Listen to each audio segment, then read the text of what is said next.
Sign the divorce papers, you old hat. You and your daughter need to get out of this house. Laughing, John thrust the divorce papers, already signed with his name, at me. Next to him stood his young mistress, Lisa, and their 3-year-old love child. Before I could say anything, my daughter, Emily, spoke up. Leave? Dad, you don't know anything, do you? And then, Emily revealed the truth, causing John and Lisa's faces to turn pale. My name is Kathy, 49 years old. John, a year older than me, and I had never been able to have children despite the years of marriage. Creating a happy family with John and children was always my dream. We should pass on my superior genes to the next generation, right? John would say, half jokingly.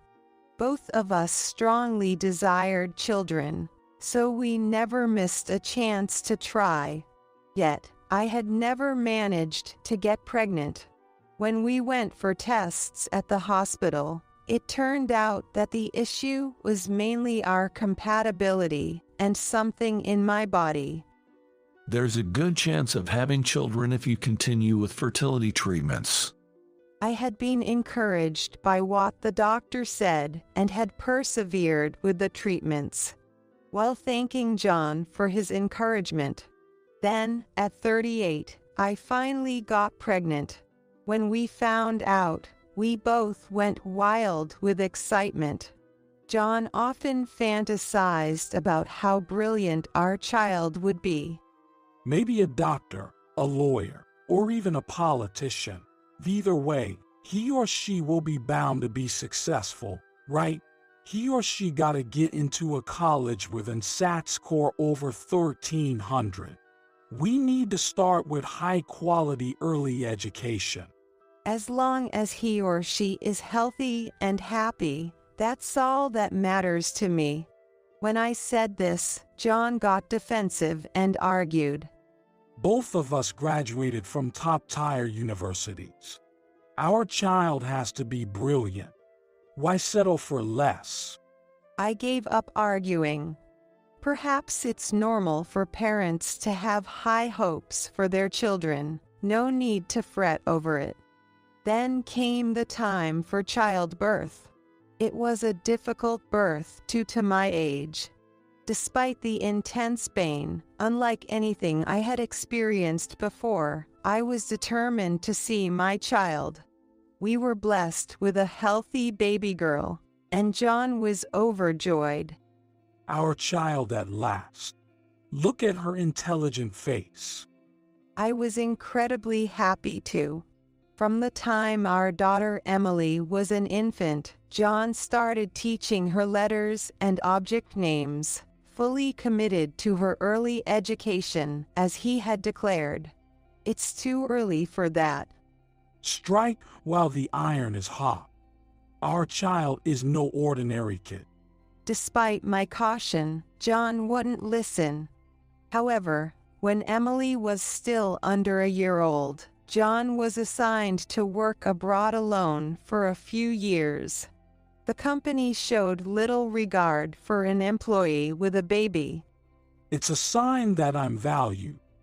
It's an opportunity for promotion. So, John left for a distant overseas assignment for the sake of his career. I felt vulnerable. Was I to raise Emily alone from now on? Yet, I believed that maintaining a bond between him and his child was essential. I made sure Emily and John had daily video calls, telling Emily from a young age, "Daddy is working hard for you and me." Thanks to this, even though Emily hadn't seen John in person for years, she grew up adoring her father.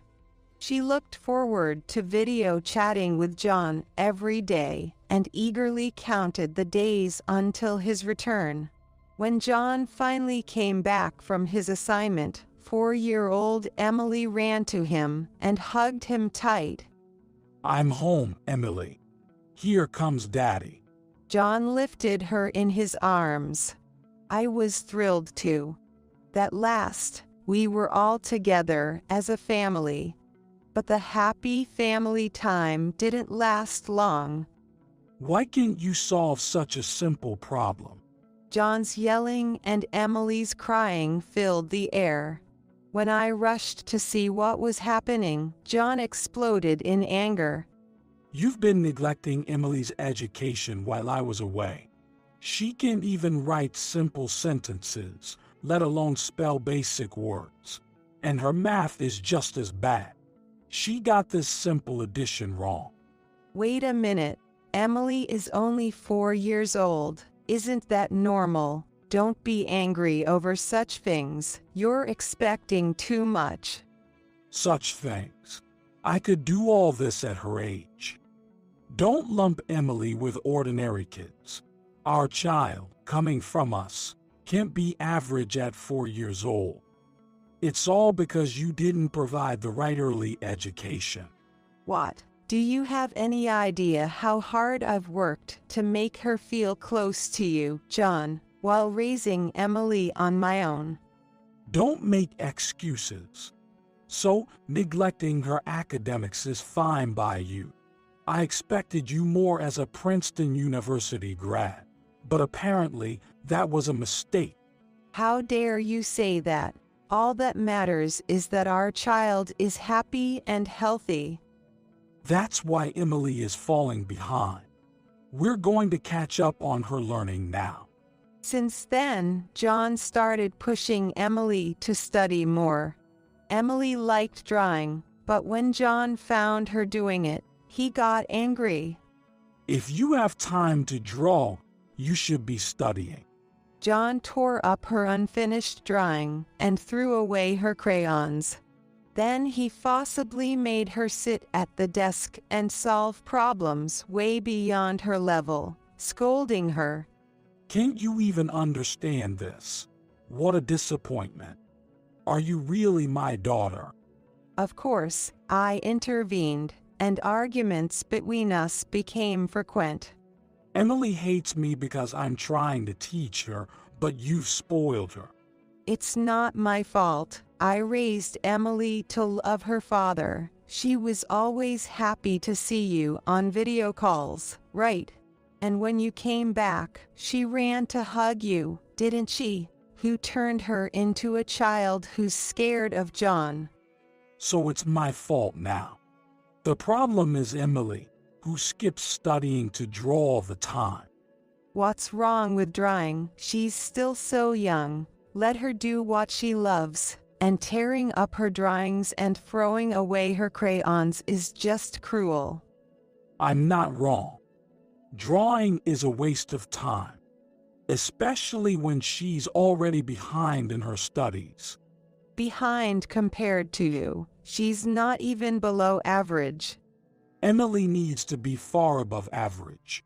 I'm doing this for her.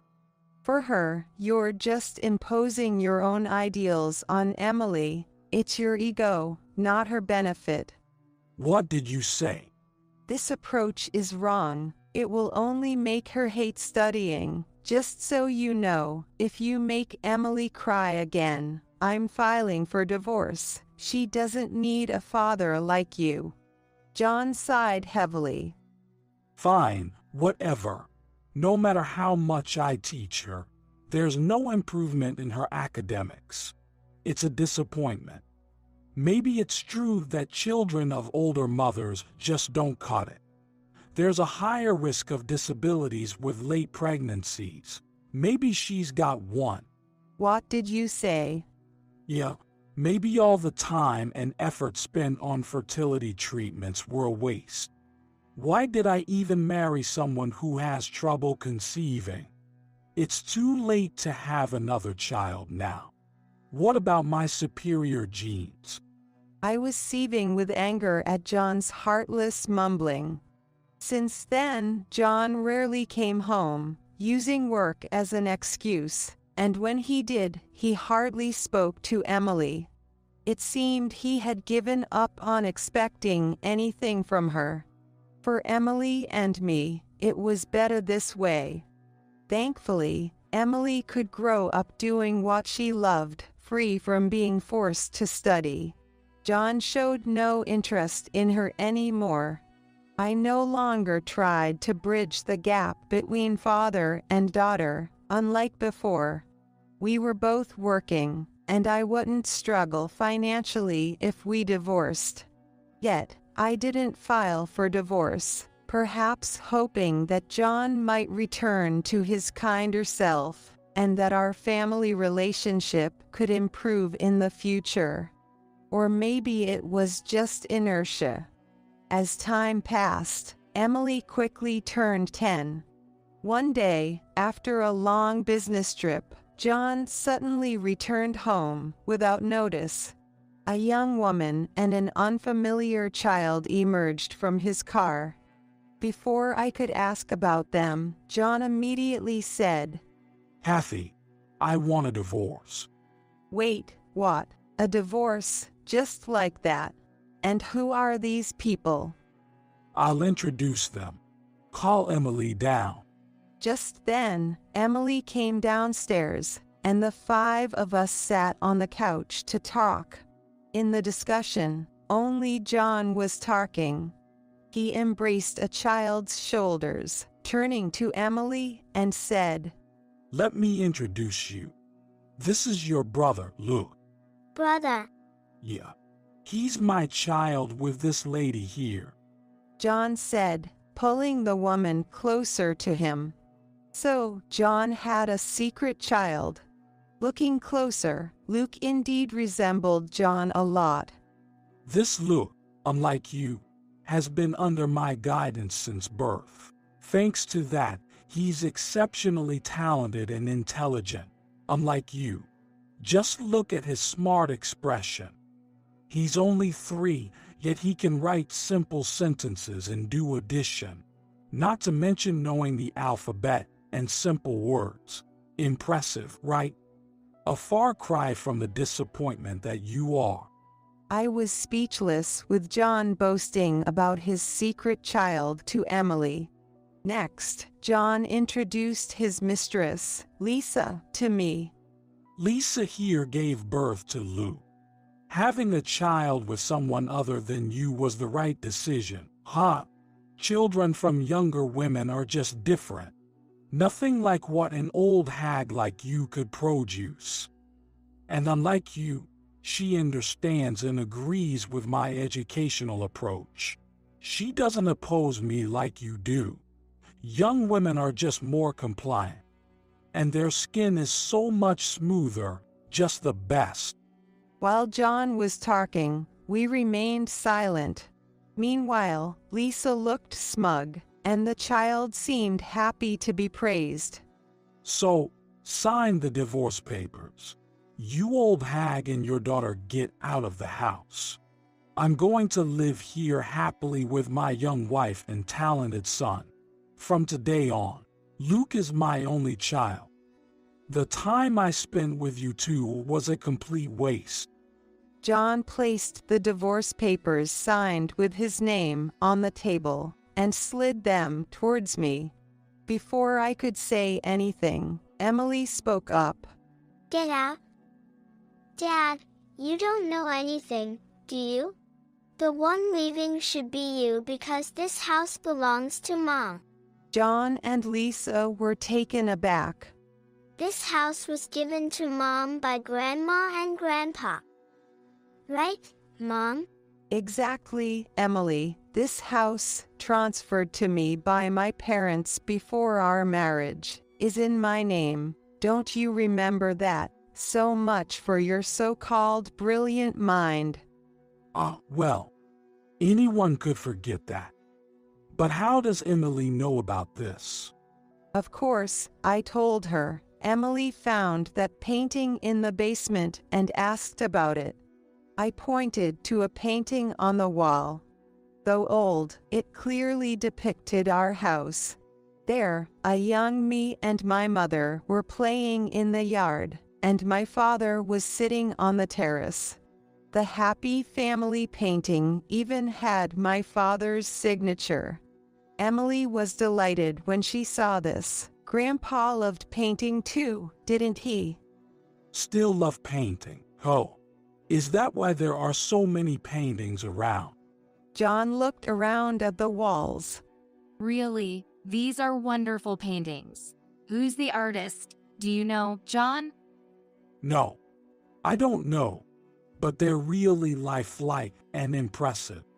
At his words, Emily puffed her chest with pride. These are my paintings. What? Come on, don't joke around.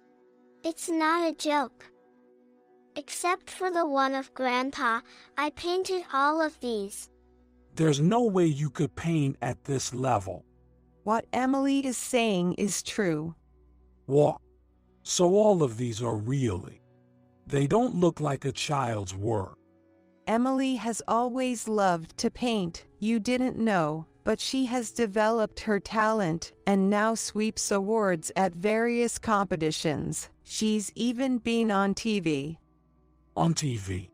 John, incredulous, quickly searched on his smartphone. It's true. Emily's in the news as a little genius artist. Some people recognized the value in Emily's paintings and bought them for a high price, about $3,000. $3,000 for a kid's paintings? No way. I haven't heard anything about this. You've always been indifferent to Emily. Plus, you said her drawings were worthless, tore them up, threw her crayons away. I thought someone like you wouldn't understand. If she can paint like this, that's a different story. And she's even becoming famous as a genius artist. Right? Amazing, Emily. That's my daughter. I've always believed she would be successful from the moment she was born. This is the result of my upbringing. What? Don't be ridiculous. It's the opposite. You always interfered, tried to crush her talent. I didn't know she had such talent, so it can't be helped. Now that I know, as her father, I will further develop her talent. So let's hold off on that divorce. Hey, John, that's not what you said earlier. Liesl exclaimed angrily. I was appalled by John's selfish reasoning. Develop her talent, yeah, right. You'd just hurt her, stunt the growth of her talent. Shut up. If you're gonna talk big and loud, tell me what kind of education you've given Emily to recognize and develop her talent. If you can do it, then I should be able to do it too. John was shouting with a red face. I replied to him. I haven't done anything special. I just supported Emily in doing what she loves. Then, with the right education, she could grow even more. She could be even more successful. If you guys want that, then I guess I can stay with you all. John seemed determined to maintain his superiority. Fine by me. I've signed the divorce papers, so I'll be filing them to the district court now. What? I told you to wait on the divorce. Why are you doing this on your own? On my own. You were the one who signed the papers and thrust them at me. At that, John was at a loss for words. Lisa was shaking John. You're going to divorce Kathy and marry me, right? You said Luke was your only child. You're not backing out now, are you? Huh? Shut up. Just be quiet for a minute. Don't take your frustration out on the young woman who gave you a talented son. Anyway, as you wished, we're getting divorced. So could you three please leave? Wait, are you sure about this? Life will be tough if you divorce me. We make enough money working together, and I can live without you. You're okay with taking her father away from the child? She's better off without a father like you. Besides, you said your only child is the talented Luck. Now that you know Emily has talent, you suddenly care. Well, it's too late. Here, Dad, I'll show you my latest painting that won an award. Emily went upstairs, came back with a painting. I knew exactly which one she would bring. She grinned and unfolded the painting for John and Lisa. This one's called Shade of Love. Seeing the painting, John and Lisa froze, turning pale. No wonder. It depicted them. In the painting, John and Lisa were holding hands and leaning close. But their expressions and the shadows cast suggested their love was anything but pure. The realistic details, right down to the wrinkles, made them even more uncomfortable. It was hard to believe a 10-year-old had painted it. I knew about your affair for a while. I even hired a detective to take photos, and Emily saw them and painted this. By the way, this painting won first prize at a county art competition and is displayed in a museum. So, you both are sort of famous as the models in this painting. That's why people were staring at us. We're exposed in a museum. No. Lisa screamed, causing the child to cry in shock. Hey, this is not a joke. What were you thinking, exposing this painting to the public? Well, I thought you and that lady made a great subject for a painting. Emily replied nonchalantly. This meant John could no longer boast about being the father of a genius artist. He must have realized this. Look, just go. I think you understand, but I'll be filing for alimony from both you and Lisa, and child support from you, John. I kicked them out of the house, feeling drained. Emily and I then went to the district court to submit the divorce papers. Later, through a lawyer, I demanded a hefty alimony from John and Lisa, including child support for Emily for sure. John horned well, paid the alimony for both himself and Lisa in a lump sum, and agreed to monthly child support payments. A year later, Emily and I were living comfortably in our house when John showed up out of the blue. It's been a while. You guys haven't been struggling without me, have you? I can come back. John's still talking down to me as usual, but his appearance is a mess like I've never seen before. His clothes are all tattered, his hair's a mess, and his eyes look empty and sunken. It was clear something had happened. Ignoring his appearance, I responded, "We're not struggling at all. I got a promotion and a raise, and Emily is further developing her artistic talent. More people are buying her paintings, so we're fine. You, Lisa, and your talented Luke must be living happily too." I assumed John had officially married Lisa by then. Hearing this, John broke down and begged to be taken back. Please, let me be part of your family again. I have no one else but you two. Confused, I decided to listen to his story.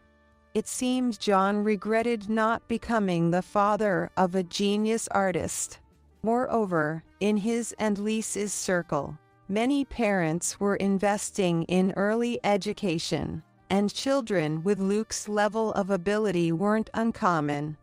In reality, they had willingly connected with such people.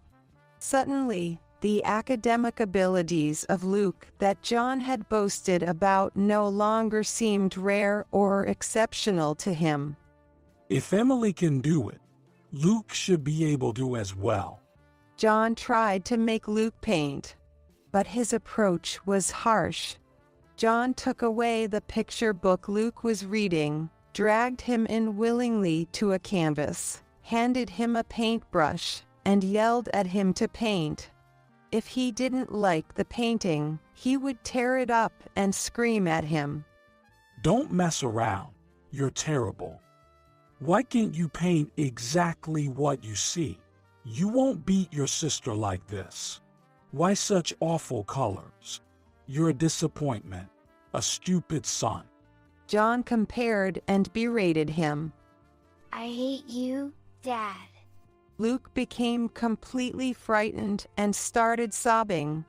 Hearing this, John yelled even more, repeating the same mistakes he made with Emily, but he never realized it. The difference was Lisa's obedience to John.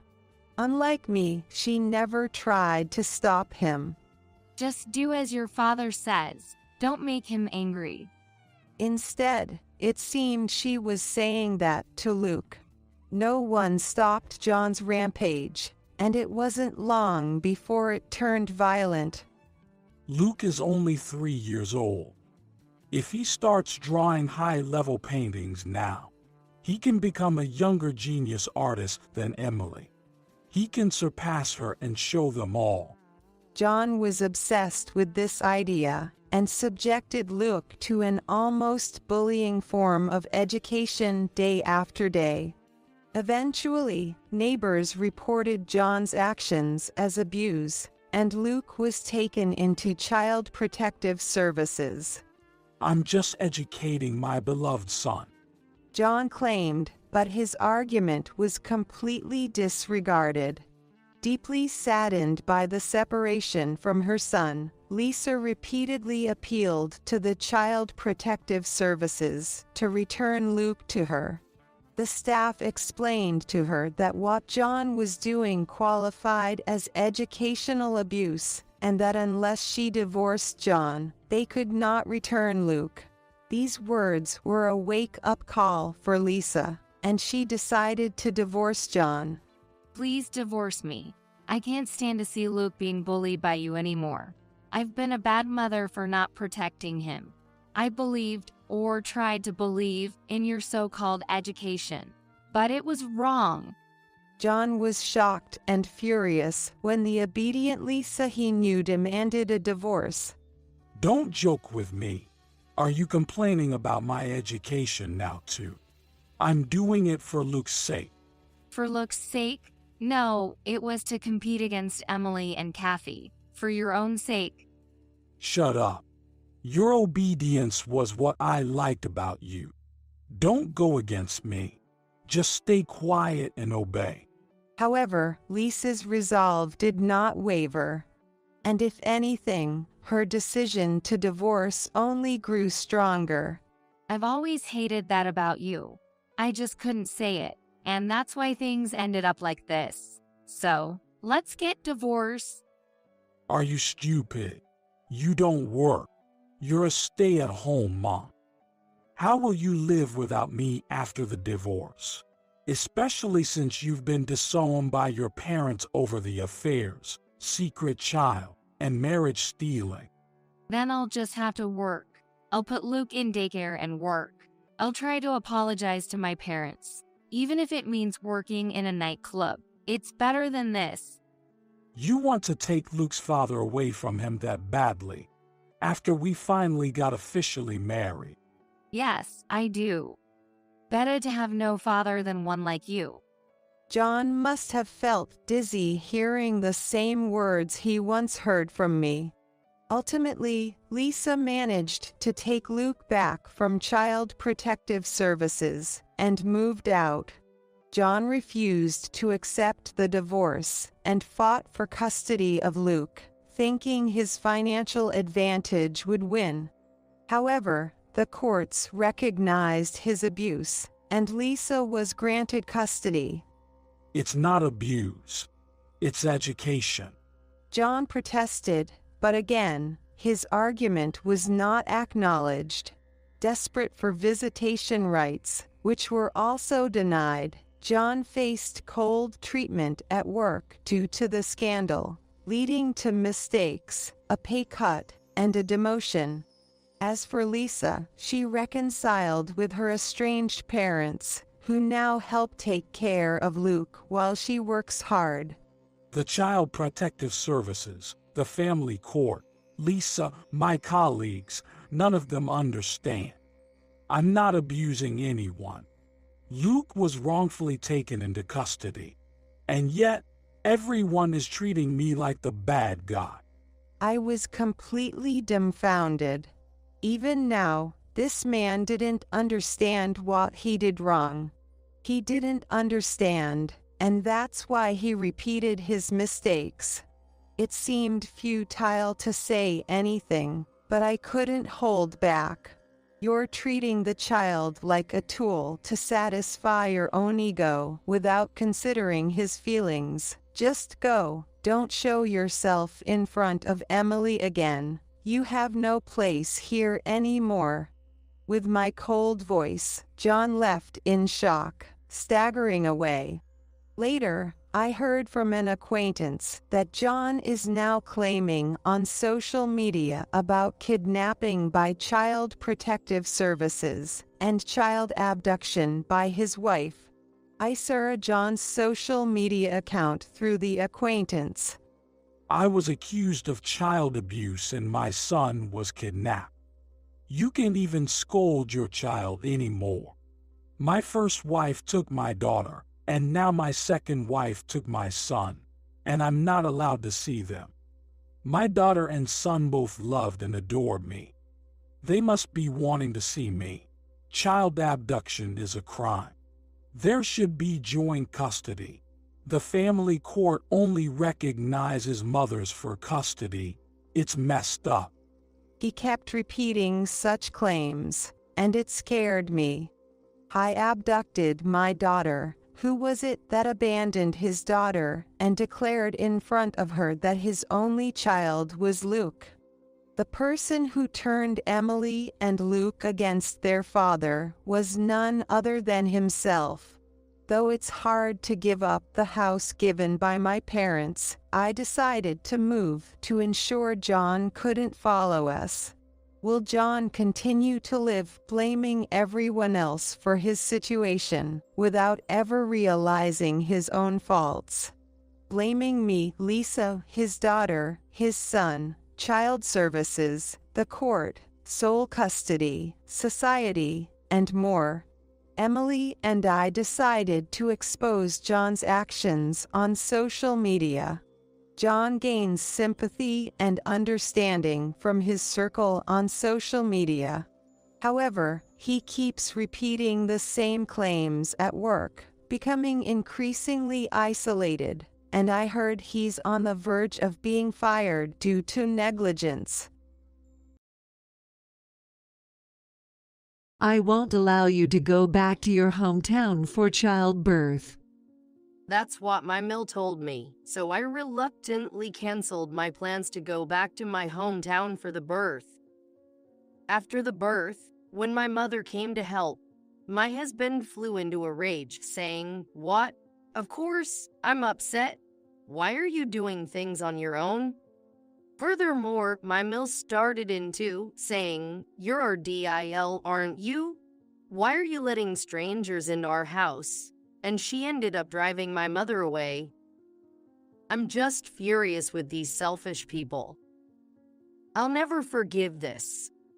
My name is Jessica. I'm a 27-year-old stay-at-home mom.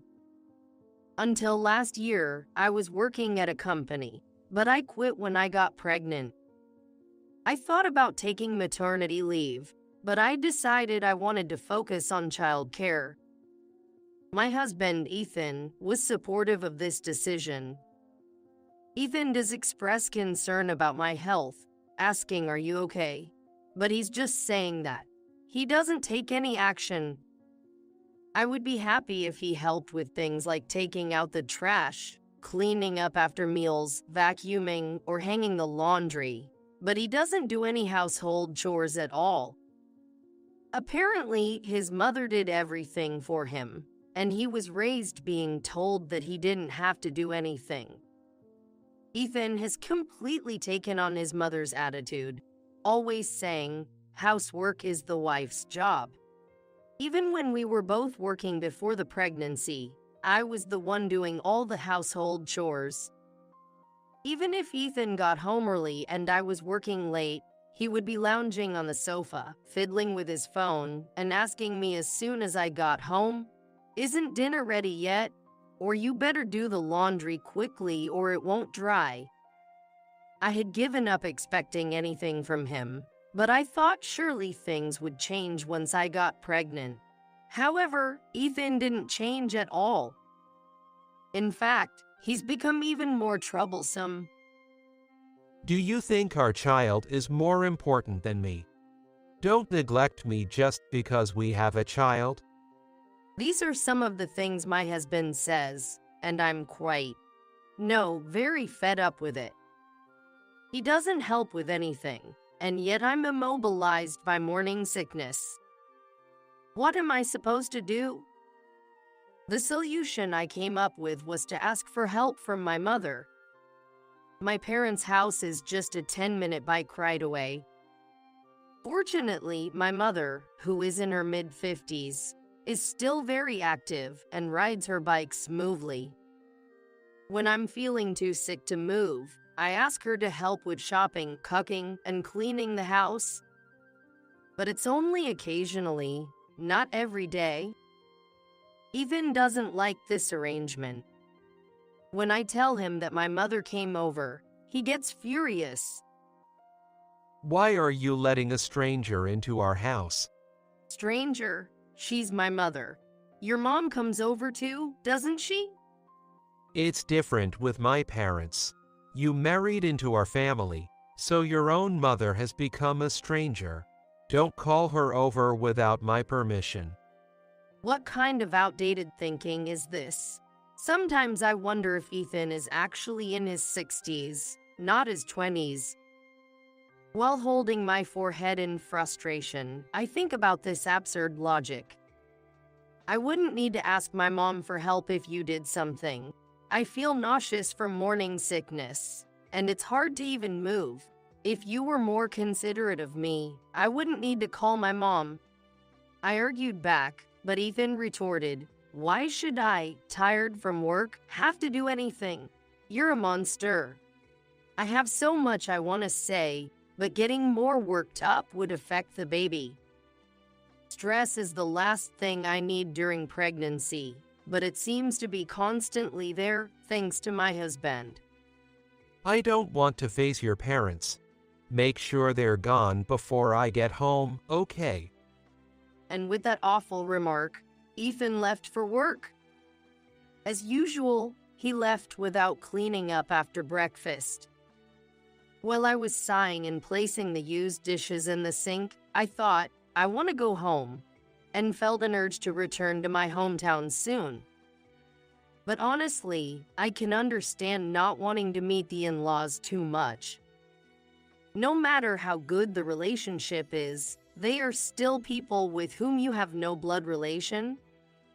However, if he dislikes my parents and doesn't want them at our house, then it should be fair. Just stopped by nearby, got tired, need to rest. Thinking this with a forced smile on my face, I faced Dorothy, my mill, who arrived suddenly without any notice. Even when I messaged my husband, "Your mom came over without calling first," he just replied, "What's the problem with my mom coming over?" There is a big problem. It's hot today, I'm so thirsty. Jessica, get me some cold juice. I only have coffee. What? Such an inconsiderate deal. Then go buy it. Wait, I should go? Who else is here? You're not expecting me, an old lady, to go, are you? That's ridiculous. That's exactly what I'm thinking. Expecting a pregnant woman to go shopping, that's ridiculous. Dorothy always shows up unannounced, demanding one thing after another. Sometimes she stays for lunch too. Even when I suggest getting takeout, she says, "Don't waste my son's hard-earned money. At least cook something." I'm pregnant and exhausted. But when I mention using the money I earned while I was working, she'd say, then get the best quality lobster. You know, I sometimes feel like giving her a knuckle sandwich right on her temple. It's not just that. I can't clean or do laundry as I'd like, so naturally the house is a mess.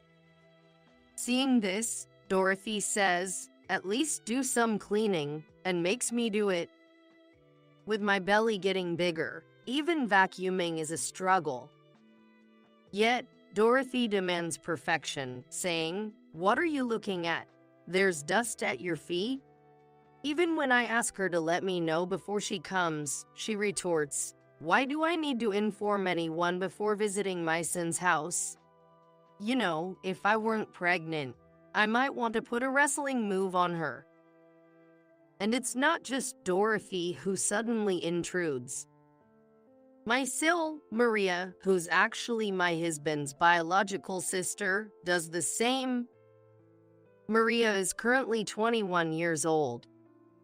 After dropping out of college and graduating from a vocational school, she's living a lazy, unemployed life at her parents' house. She claims she's in the midst of bridal training, but lounging around at our place makes me wonder really in what way. Like Dorothy, she demands meals, but when asked to help, she peeled potatoes to the size of taro roots. When I asked her to add roux to the beef stew, she used up all the newly bought roux. Her excuse as she fled was, "I'm still training." What kind of training is she doing at her parents' house?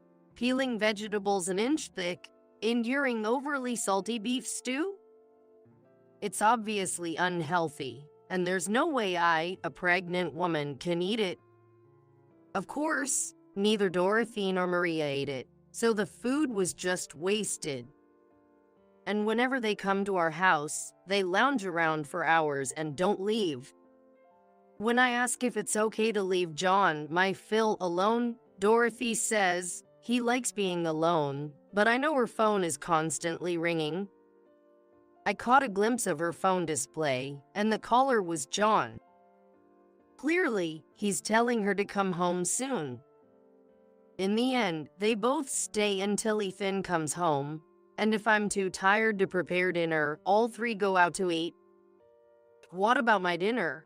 This is the worst. So, with all this going on, I'm really frustrated with Ethan, who is cold to my mother and only cares about his own parents and sister. I'm also angry with brazen Dorothy and Maria. I was thinking of returning to my hometown soon, but then Dorothy said something outrageous. It's our precious first grandchild. How can you even think of going back to your hometown for childbirth? First birth, that's no concern of mine. I raised 2 children myself, and I command you not to go back. Stay at home. I protested against this, but Ethan was of no help, siding with his mother, saying, "Mom is right." Dorothy wouldn't listen to reason. Maria echoed the same sentiments. Realizing it was futile, I agreed to forego going back to my hometown. But when I suggested that my mother help after the baby was born, that was also rejected. This is ridiculous. Time for some drastic measures. Eventually, I safely gave birth to my daughter. She was the first grandchild for both families, and everyone was overjoyed. I was happy, of course, but even more relieved that she was finally here. I had planned to focus on recovering my strength until discharge. But of course, Dorothy and Maria just had to show up unannounced. And not just any time, but outside visiting hours. Completely unacceptable. And then they both have the nerve to say, "What's with that face, Jessica? We're here. You should be happier. There's no vending machine in this hospital. Jessica, we'll look after the baby. Go and buy us something, Maria demanded, nearly pushing me to the edge. But before I could react, a nurse lost her temper, and the two were practically kicked out of the hospital. Unhappy with that, they bombarded me with calls and messages all night. I had turned off my phone, so seeing the history the next morning was quite shocking. And so, I was discharged in that situation. I wondered what would happen next, but surprisingly, Dorothy and Maria didn't show up. Apparently, John, my Phil, had scolded them to be more considerate. John, good job. While it was a relief that Dorothy and Maria weren't around, back at home, my useless and even more troublesome husband was waiting. As soon as I returned home with the baby, he said, "Hurry up and make some food." The future didn't look bright. So, starting the next day, Margaret, my mother, began coming over to help. "She's adorable, looks just like you were as a baby," Margaret said, her face beaming with joy. I really wanted her to stay over instead of just visiting, but I couldn't impose on her that much. And then there was Ethan to consider. I knew for sure he would start complaining if he bumped into her. So, she had to leave before Ethan got back home. When Margaret was about to leave, an hour before Ethan's usual return time, he unexpectedly came home. "Why? What are you doing home early?" Well, my boss told me to come home early since the baby was born, so lucky me. "Lucky? No way. You don't do anything, so there's no need for you to come home early." I couldn't complain since his boss was being considerate, but this unexpected turn of events left me flustered. And there, Ethan and Margaret faced each other. Why is your mother here? Ethan looked startled. Then, from behind him, "What? Jessica's mom is here." Now it was my turn to be taken aback. To my surprise, Dorothy peeked out from behind Ethan. And then Maria appeared as well. Weren't they supposed to be laying low after John scolded them? Wait, John is on a business trip, and they decided to come over. Margaret, caught in this unbelievable situation because of Ethan, Dorothy, and Maria. I thought Ethan would at least pretend to be nice in front of my mom, but he made an obviously displeased face upon seeing her. Why is your mother here? I asked her to help because postpartum has been tough. What? Of course, I don't like her coming over without asking. I've told you this before, haven't I? Why do you do things on your own? Ethan frowned at my response. His face was so infuriating. He glared at me with a look as if he had just sucked on an incredibly sour lemon. But, I desperately wanted to yank on Ethan's annoying face, but I restrained myself and tried to argue back when Dorothy pushed him aside and stepped forward. Wait a minute, Jessica. Do you even understand your place? As soon as she stepped up, she pointed her finger at me and accused. My place? You're part of our family now, right? Why are you letting a stranger into our house? No, that's my mother. The moment you got married, you became our DIL, and your real home became here, with me as your parent. Don't do things on your own. But I'm still recovering from giving birth.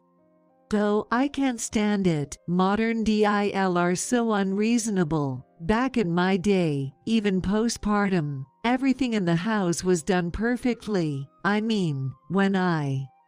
Oh, this is going to be a long story. It's tough listening to this when I'm still feeling weak postpartum. Just as I was thinking this, Dorothy said, "We can lecture her later." To my astonishment, suddenly Dorothy began pushing my mother, Margaret, from behind. Wait, what are you doing, Dorothy? We'll take care of our precious grandchild. You, stranger, please leave. She said that and pushed my mother out. Stunned by the sudden turn of events, my mother left without saying a word. How could you? My mother was just trying to help me. I glared at Dorothy and Ethan, outraged by their behavior. But it was 2 against 1. Just sit down over there. Under the glare of Dorothy, Ethan, and Maria, I was forced to sit formally and endlessly lectured, struggling postpartum. What followed was hell. Dorothy and Maria came over almost every day. Sometimes they even stayed overnight. But they did nothing, just lounged around. When they were hungry, they made me go shopping or cook. They left their mess for me to clean up, and the laundry was also my responsibility. Cleaning the dirty house, of course, fell to me. On top of that, they only sporadically cared for the baby, mostly neglecting her. I found myself single-handedly managing the household chores, taking care of Dorothy and Maria, and tending to the baby. I was in a situation where collapsing wouldn't have been surprising, but I somehow held on. It was pure stubbornness. A stubbornness that said I wouldn't be defeated by such people. With determination and grit, I somehow survived those hellish days. And then, 5 years passed. I am now 32, and my lovely daughter Emma is 5 years old. Girls mature fast, I had heard, but I was really feeling it now. She had become quite articulate, and typical of today's girls, very strong-willed. After being toughened by the hellish days with Ethan, Dorothy, and Maria, I made sure to raise Emma so she wouldn't be influenced by those 3. The result? Emma, can you go buy some candy for Grandma? No. My 5-year-old daughter splendidly refused to run errands for a grandma who tried to send a child shopping. Emma, can you give Daddy a shoulder massage? No. Ethan, who remained unchanged even after our child was born, still did neither housework nor child care. He never changed a diaper. He never took her to the park. On weekends, he either went out alone or just lounged around at home. So naturally, Emma didn't grow close to him. Emma, can you massage Grandma's shoulders? Absolutely not. No. Despite Dorothy's persistent attempts, Emma naturally didn't warm up to her. Inside, I laughed devilishly, relishing Dorothy and Ethan's obliviousness. What's wrong with your daughter, Jessica? Dorothy was furious, but I could easily brush off her comments, feeling my newfound strength. She's become disrespectful because you started working early and left her in daycare. Well, what can I say? She's sweet to me. Maybe she just doesn't like your face, Dorothy. What did you just say? I had blurted out my true feelings, but instead of panicking, I found myself laughing at Dorothy's red-faced anger. I had truly become stronger. Realizing arguing was futile, Dorothy just glared at me but said nothing more. Seizing the opportunity, I tried to get back to work on my computer when suddenly, Dorothy started a new topic. You know, Maria just gave birth. I tried to ignore her, but she abruptly closed my laptop. Even as I glared at her, wondering what she was doing, Dorothy remained unfazed. She continued to disrupt my work, turning to talk to Ethan. The marriage order may have been different, with the pregnancy coming first, but it's still a happy occasion. I'm thinking of going to the hospital tomorrow. Ethan, will you join? I realized that arguing with Dorothy's actions was pointless. Instead, I replied with a sly smile. "Oh yes, I've heard about that. Congratulations." Since you have a job and earn, you should give a generous gift. "But Dorothy, you won't be able to see Maria, being a stranger and all." What? "A gift, really. I have no interest in celebrating strangers." What are you talking about, even if Maria is your sil? No, Dorothy. Didn't you tell me? Once married, a DIL belongs to her husband's family, and her own family becomes strangers. Remember how you chased my mother away, calling her a stranger? What? Maybe Dorothy had forgotten, but I hadn't, even after 5 years. Faced with my stare, Dorothy faltered. Jessica, what are you saying? "You said it too, right?" When Ethan tried to back up Dorothy, I glared at him, making him falter as well. "You said my parents are strangers, didn't you? You wouldn't let them see Emma. You left me alone postpartum, forcing out my mother who was trying to help, while you and your family did nothing but exploit me. Ethan, you didn't help either, did you?" What? But you're the wife. Gotcha. I recorded that on my phone, because you're the wife. So you all think a DIL should naturally serve her in-law's family, right? That she shouldn't rely on her own parents, right? Then the same should apply to your daughter Maria. I said this with a sly grin, phone in hand. Ethan and Dorothy panicked. Hey, don't mess around. This situation with my sister Maria and you is different. That's right, Maria is my dear daughter. Don't be ridiculous. They both started blaming me. I calmly set my phone on the table, took a sip of tea, and I took a deep breath before shouting, "You two are the ridiculous ones." They both jumped back in shock. With a thud, I put one foot on the low table and rested my elbow on my knee. I glared fiercely at the two of them, who were practically losing their balance in front of me. Take responsibility for your own words. Grown-ups shouldn't be spouting such nonsense. Sorry, so sorry. Don't think an apology will fix this. I've been waiting for this day for a long time. As I chuckled menacingly, their faces turned pale. I was well aware of the villainous look on my face. You turned my own parents away, so now it's only fair that you deal with the consequences. Only John needs to visit Maria's baby. Need help? You don't need that, do you? I've already informed John why you won't be going to Maria's. I'm sure the news will quickly reach Maria's husband. What did you say? By the way, I've recorded this entire conversation and plan to send the audio to Maria's husband. What? It's amazing what you can do with just a phone these days. Collecting evidence is a breeze. As I smirked, Dorothy teared up. So, Emma and I will be leaving this house. What? Ethan's dumbfounded voice echoed as I announced our departure. Leaving? What are you talking about? I have a good job now and my own income. I'll take child support, but I don't need you anymore. What? You never helped with the house, showed no care for me, were indifferent to parenting, didn't play with Emma, and we barely talk. Do you think such a husband is necessary? I do. As Ethan nodded vigorously to my question, I shouted back, "I don't," and grabbed Emma's hand. Emma, you want to be with Daddy, right?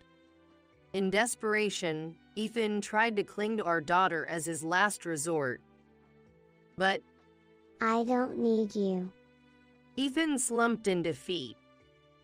I had planned to leave Ethan if he retaliated against my actions. Once I heard Maria was pregnant, I started planning to leave the house. I had already found a new place. Soon after, Emma and I left the house. Negotiations for lawyers concluded, and Ethan successfully became my ex-husband. Distrusting him, I demanded a lump sum for child support. Ethan was left with nothing. Our joint savings were divided, but Ethan had hardly saved anything. John, my former Phil, ended up covering the shortfall in child support. He had always been displeased with Ethan and Dorothy's behavior. John, too, was reportedly fed up with the selfishness of Ethan and Dorothy, the like-minded parent and child. John and Dorothy also ended up divorcing. There was a division of property, but Dorothy, who had never worked, struggled to live on her own. She eventually moved in with Ethan, but they were burdened with debts to John and lived in poverty. Eventually, Ethan and Dorothy ended up moving into a shabby apartment together. There, the two of them are said to be shivering in the drafty apartment, surviving on simple meals every day. Maria, my former Sil, also divorced. Her marriage was based on a pregnancy, and her lack of domestic skills was later discovered. Her husband took care of the house, but Maria took advantage and neglected their baby. One day, she was caught leaving the child alone for hours to gamble, leading to divorce and the husband taking custody. Maria, too, joined Ethan and Dorothy in their impoverished apartment. With Dorothy and Maria's lack of income, Ethan couldn't sustain a decent life. Their utilities were cut off, and they live in poverty now. This information came from John. It was a case of reaping what they sowed, and I couldn't help but laugh. As for Emma and me, we're enjoying our life together. Our new home is close to my parents, and they frequently visit us. Emma loves her grandparents who play with her, and she's very attached to them. In stark contrast to her expressionless and cold demeanor towards Ethan and Dorothy, Emma is a childlike child, hugging my mother with a smile. Seeing Emma smile, I think to myself that divorcing was the right decision. As I hope Emma doesn't end up like Ethan and others who can't do anything, I hear her voice saying, "Mom, I cleaned up my plates properly. Now I'm going to fold the laundry." Even without parents, a child can still grow up well. Seeing my daughter growing up so wonderfully, I gently wiped away a tear of happiness. I gave my daughter, Lily, $5 to buy some bread she wanted. After a while, Lily came back home, but she didn't have any bread with her. Huh? Did you get lost? Nope. Was your favorite panda-shaped bread sold out? I don't know. I didn't go inside the bakery. What? You didn't go to the bakery? I did, but... Lily looked like she was about to cry. Then she said to me, Mom, I want you to divorce Dad. "We're not getting a divorce, honey." But Dad is. With that, Lily started crying with sobs. My name is Natalie. I'm 30 and work as a dental hygienist. My husband, Kenny, is 32 and works as a caregiver. And we have a 6-year-old daughter, Lily, making us a family of 3. Kenny and I met at the hospital where I used to work. There, I was a dental assistant, and he was a caregiver. After dating for a year, Kenny proposed to me, and we got married. He didn't say anything special, but I loved my job and didn't want to give up my career just because I got married, so I continued working at a nearby dental clinic. Even after getting pregnant with Lily, I kept working thanks to the understanding of my workplace. And after taking a few months off for maternity leave, I've now been back at the same dental clinic for 7 years. Kenny also advanced in his career as a caregiver, even handling night shifts and working hard. Our daughter Lily is girlish, charming, and we have been a very close and open family. Lately, Lily's big thing is playing detective. It seems like it's all influenced by popular anime, where they bring everything to deduction and expose, even spreading in nurseries. Lily, try to guess words for dinner tonight. Okay. Let me think. I'll ask Mom for some clues. Great, counting on you. Hey Mom, what's for dinner tonight? Playing detective, huh? Well, it's something slurpy with brown meat on top. I got it. Spaghetti. Maybe. That's the only clue. Try to guess. I'll think about it with Dad. Like this, my husband really takes good care of our daughter. She loves her dad a lot, and it warms my heart to see them playing together. It's not always detective games. Being an active girl, she loves the park too. When I want to catch up on housework on my days off from work, my husband often takes her to the park. I take her too, but since he often has afternoons off, I leave it to him a lot. At the park, we usually hang out with a set group of mom friends, and Sarah and her mom, Emily, are who we play with most. Sarah is in the same class as my daughter at preschool, and us moms are the same age, and the dads know each other too. Sometimes, we even go on family picnics together. My husband and Emily get along well, and when they're at the park together, they watch the kids, which lets me leave my daughter with him confidently. Mom? Today, Sarah and I built a castle again. Oh, I wish I could have seen that castle. It was really fancy. Sarah's mom said so too. Great. Next time we'll make one for you to see. I can't wait. This way, my daughter always tells me about her day, which has become a routine. I've grown to feel completely at ease with her open communication. Speaking of being open, Emily is the same. To put it nicely, she's open. To put it bluntly, she's chatty and tells my husband and me everything. I've quietly thought to myself that Emily is not someone to tell secrets to. The other day, this happened. My husband was cheating, you know. What? Is it okay to tell me this? It's fine. It's mostly resolved now. Really? Is Sarah okay with it? Well, yeah. I managed to smooth things over, so it should be fine. Hey, what's cheating? Oh, Lily, it's nothing. It's okay, Natalie. Cheating means, like, when dad likes someone who is not mom. It's something you should never do. What happens if you cheat? Well, maybe he would have to say goodbye to me and Sarah. Huh? Lily ran off to swing with Sarah, seemingly not fully grasping the concept. I thought it wasn't necessary to explain it so explicitly to a 6-year-old, but Emily must have had her reasons. Besides, it's resolved for now. But if my husband messes up again and we end up divorcing, explaining the sudden absence of dad would be hard, right?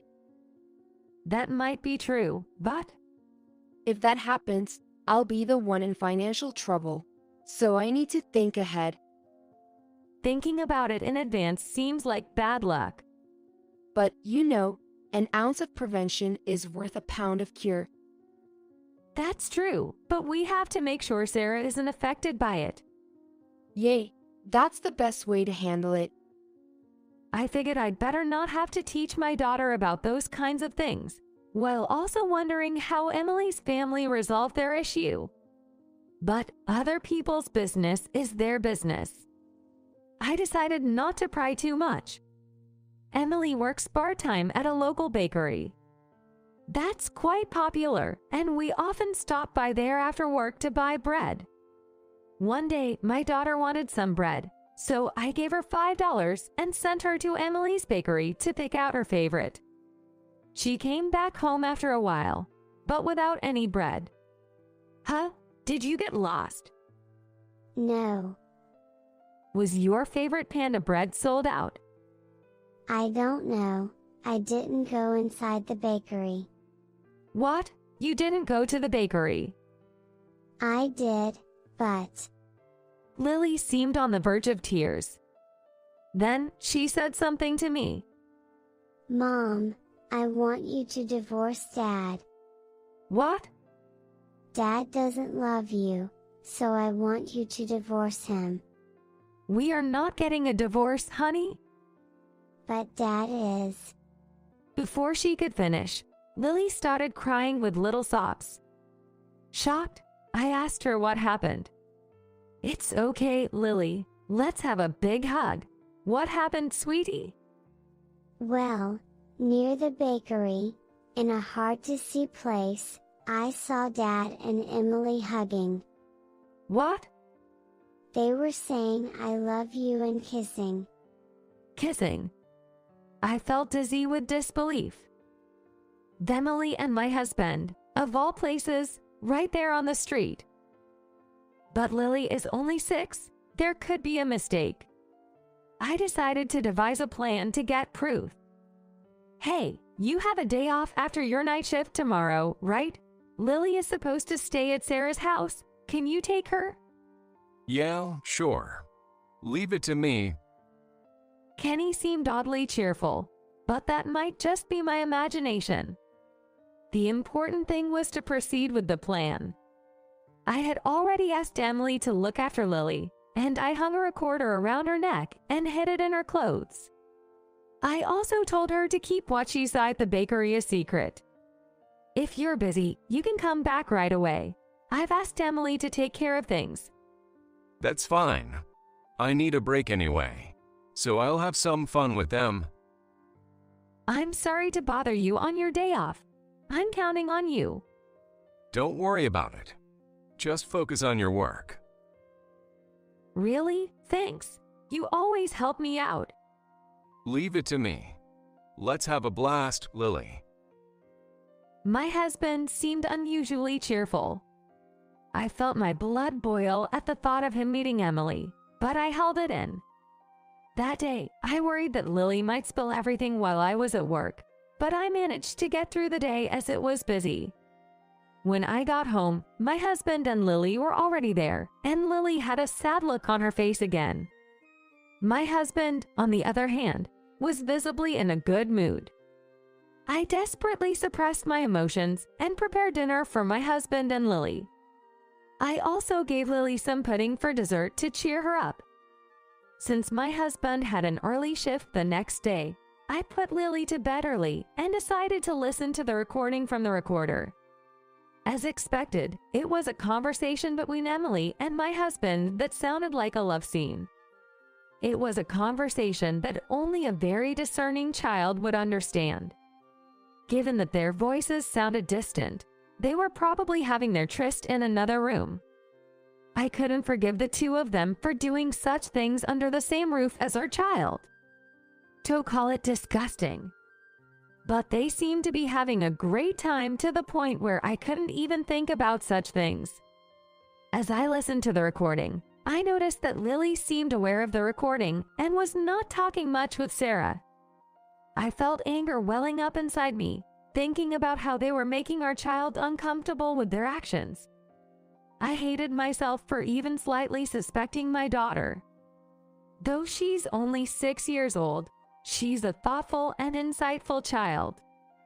I have to find a way to separate from my husband and ensure that it doesn't affect my daughter's future. And it involves Sarah's family too. Since Emily also has a husband, it becomes a case of double infidelity. It might be a good idea to consult Emily's husband as well. I decided to also choose the timing of my husband's and Emily's 2 jobs, and I'm going to let Emily's husband know about it. He was furious and apologized to me. He seemed crestfallen, thinking perhaps Emily was holding a grudge from his past infidelity. I convinced him by saying, "This time, it's about both of our families, so let's handle the conversation properly." We proceeded with the conversation under the assumption of divorce, with full cooperation. Starting with Emily's family. When Emily's husband broached the subject, Emily initially tried to deny it, but gradually her expression soured, and eventually she admitted it. Since Emily works part-time, she can live on her own. Her husband, considering his past mistakes, contacted me to say they decided to start over and forgive each other, which I agreed was for the best. Because I wanted Sarah to be the happiest she could be. But in our case, it's different. My daughter witnessed what happened between my husband and Emily. And I have my own job and financial independence. I absolutely refuse to silently accept this situation and suffer in silence. First, I confronted my husband and verified the truth. At first, my husband, like Emily, claimed not to know what I was talking about. But as I played the recording, his expression stiffened gradually. Ultimately, he admitted to cheating with Emily as well. However, the surprising thing was the duration of the affair with Emily. It turns out they met before my husband and I did. I had heard that Emily used to work as a caregiver back then, and it seems that's when it started. Although they weren't dating at the time, they were maintaining such a relationship. Eventually, both Emily's husband and I came into the picture, marrying different people. Hearing that made me feel betrayed for so long. However, my daughter Lily and Sarah are undeniably our children respectively. I resolved to ensure the happiness of each of our children. First, I informed my husband of my intention to divorce and consulted a lawyer. While I am financially independent, I wanted an apology from my husband. He agreed to pay child support of $600 per month until our daughter reaches adulthood. Next is Emily's turn. Considering the long history and the double infidelity, the court-ordered compensation amounted to $50,000. With support from her family and her husband, Emily paid the compensation in a lump sum to me and moved far away with her family. However, life afterwards seemed quite difficult. I heard through the grapevine that Emily struggled to find a job after the move and resumed her work as a caregiver. However, the physical labor of being a caregiver while raising a young daughter turned out to be more demanding than she expected, and she fell ill. She managed to give birth to her second child, but it further strained their finances, leading the couple to seek refuge with her husband's parents. Despite knowing the reasons behind their situation, they were subjected to snide remarks from their in-laws. Shortly after giving birth, Emily resumed work as a caregiver, but her health deteriorated again. She seems to have separated from her two children and is taking refuge in her parents' home for recovery. Eventually, I heard that Emily and her husband divorced. Emily ended up giving up not only her own life and money, but also her precious family. That wasn't what I had hoped for, but if it was a path she chose for herself, then there's nothing to be done about it. I heard that Emily's husband and his parents are raising their two children without any inconvenience, and the kids are thriving. Since I was most worried about the children, hearing that put my mind at ease. As for us, my daughter and I moved out temporarily, but upon closer consideration, we hadn't done anything wrong. Since the apartment we originally lived in was a condominium, there was still a mortgage, but my ex-husband agreed to cover that as part of the living expenses. My daughter and I don't need to pay rent, and for now, we can get by with child support, compensation, and a little extra. As for my ex-husband, he can reduce his workload no matter how tough it gets, because he has to cover the mortgage on the apartment where my daughter and I live, as well as the monthly child support. Due to the compensation, we maintain minimal contact, but I heard he's decided to take on another job as a caregiver. In addition to caregiving at a facility, he's also doing home care visits. I hope you don't push yourself too hard financially, But if I don't work hard, I won't be able to pay. Honestly, I was worried that my ex-husband, who isn't much of a workaholic, was working so hard. But like Emily, he brought this upon himself, so there's nothing to be done. Since I wouldn't be satisfied without receiving the agreed upon money, I decided not to say anything more. As long as he earns the money honestly, it doesn't matter how he makes it. Is work going well for you? It's not something you need to worry about. Since he's saying that, it should be fine. Still, he's the only dad my daughter has. I don't think I'm as strict as a demon myself. We decided to set our own promises and celebrate together once a year on our daughter's birthday. It seems like Kenny is using that as motivation to work hard. But what he did is absolutely unforgivable. I want him to live on with that in mind. Lily, do you feel lonely without Daddy? But I have Mommy, so I'm okay. Really? That's good. Thanks to our daughter informing me that Kenny liked Emily more than me, we were able to start anew. It might be ironic, but it's insulting for me to continue living as if nothing happened. Now my daughter and I are putting our hearts into moving forward together. Mom, I want a pink backpack. Should we go pick one out together next time? Yay! I'm so excited to go to school. School can be tough with studying, you know. Are you sure? Mom, I'm aiming to be the top student. Well, I can count on you. And that's how we're happily discussing our future together. I filed for divorce. Get out in a week. Bob was looking at me with a hateful gaze, holding hands with a woman standing next to him. He seems to be flaunting their closeness. Occasionally, they would intertwine their arms or goof around, making me wonder what I'm being shown. It was a sudden illness, but I was discharged from the hospital without issue. For some reason, Bob's name is missing from the official documents. I hurried home, and unexpectedly, there was a woman I didn't know. I had heard that Bob took advantage of the company's welfare benefits to care for me, using caregiving leave for an affair. What kind of nerve does he have? He was always the type to discard things, whether they belonged to someone else or were unnecessary for his life. It seems he has decided to discard me as well. I never expected to be treated with such disdain while married. He thinks that he is the one who chooses and that he is absolutely right. Otherwise, he couldn't treat someone this horribly. However, I have already made moves so that Bob can't talk his way out of this. He's the only one who doesn't know anything. I'm Sarah, a caregiver working in a nursing home, and I'm turning 40 this year.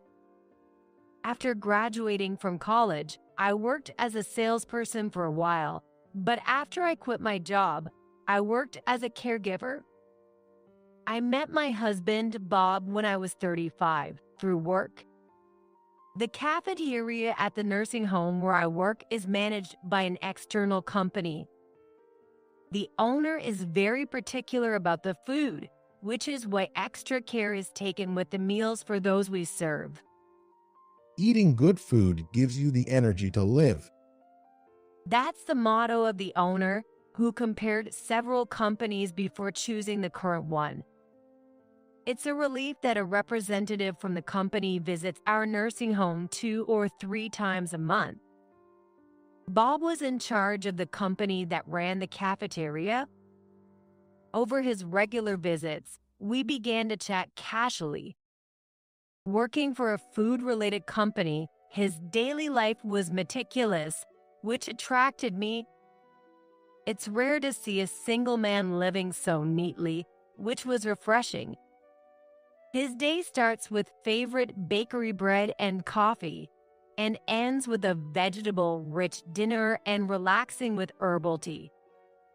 I'm surprised to hear that Bob lives so meticulously. I'm always in a rush. I'd like to learn from you. It's nothing special, just normal everyday things. Being able to do normal so well is what makes you Bob. Where should I start copying? Then I'd recommend herbal tea. I'll bring some for you to try next time. That herbal tea became a regular topic of conversation. The herbal tea Bob introduced me to was delicious, not just for health, but something I wanted to drink daily. Hi, Bob. The herbal tea you recommended last time was so good. I even bought some for myself. I think I can keep this up daily. That's great. That herbal tea has a calming effect. I thought it was perfect for you. A calming effect. You seemed tired, so I thought if your heart settled, your feelings might change. Bob's gaze was filled with kindness. I'm always looking after others, never myself. To have someone who sees me like this, I felt a happiness I had never known before. Ever since we first met, I've been curious about you, Sarah. I'm so glad we can talk like this. If it's all right with you, would you consider dating me? My answer was already decided. If you're okay with me, I'd be happy to. I've led a life that, by my own admission, hasn't been very remarkable. After college, I was hired by a company as a salesperson but couldn't achieve good sales figures, always getting yelled at. I'm called the company's burden, useless every day. I quit out of frustration. Then I happened upon a job at a nursing home. Working there, I realized the depth of caregiving and continued to study for my qualifications while working, even during night shifts. It was tough putting myself last while working so hard. I can't believe someone is watching me. Despite our busy schedules, we find time to spend together. Dates with Bob are usually simple things like shopping or movies, especially shopping for things we'll use when we live together in the future. Those moments feel so happy. How about we get matching mugs? We can use them when we start living together.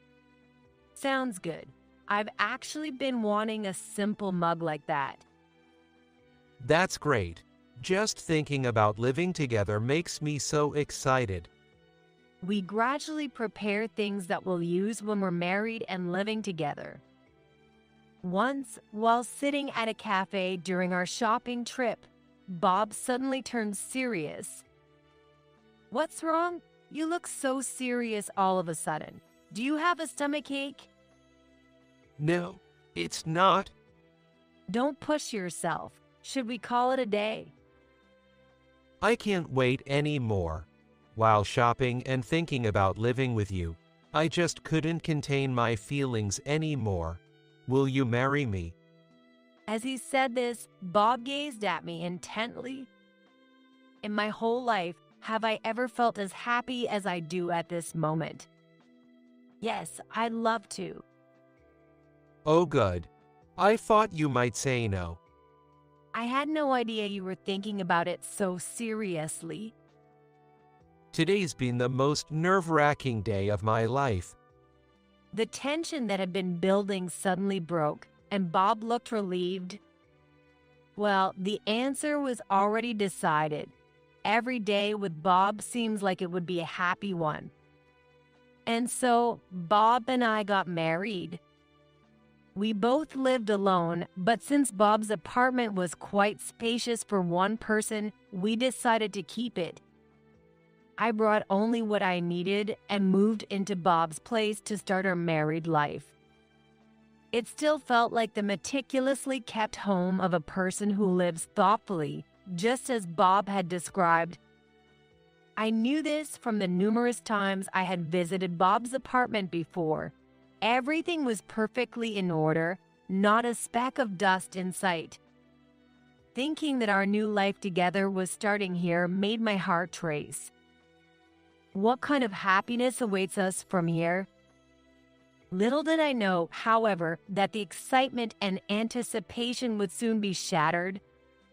6 months into our marriage, I was preparing for a night shift at home. I usually take a midnight snack, my uniform, and a towel with me for night shifts, but I couldn't find some of my things. My tumbler, a recent gift from a friend that I really liked. I looked for my towel and tumbler, but for some reason I couldn't find them. Could Bob have accidentally taken them to work? But he will notice before he takes it. No matter how much I searched, I couldn't find them. So I decided to use the spare towel in my locker and buy some tea at the convenience store on my way to work. I went to work as I had planned. Work went smoothly as usual. I was eager to get home quickly, take a shower, and sleep in bed because I was so tired lately. And more than anything, I hadn't seen Bob much recently because of my night shifts, and I missed him. Rushing with those feelings, I hurried home. When I got home, Bob was in the living room, getting ready to go to work. As usual, he was pressing his favorite shirt with an iron. Hi, Sarah. Bob, good timing. There's something I want to ask you. Is that okay? Are you asking about the tumbler? I hadn't expected Bob to bring up the topic of the tumbler. Since he mentioned the tumbler, maybe he knows something about it. Yes, I can't find my tumbler and my towel. I looked for them before work, but I couldn't find them. Do you know anything about them? Oh, really? I thought I brought it from my old place. Well, I've already thrown it out. I couldn't believe Bob's words that he had clearly thrown it away. Why? There was no need to just throw things out without asking. Things need to be organized properly. He looked at me with a puzzled face, as if wondering what he had done wrong.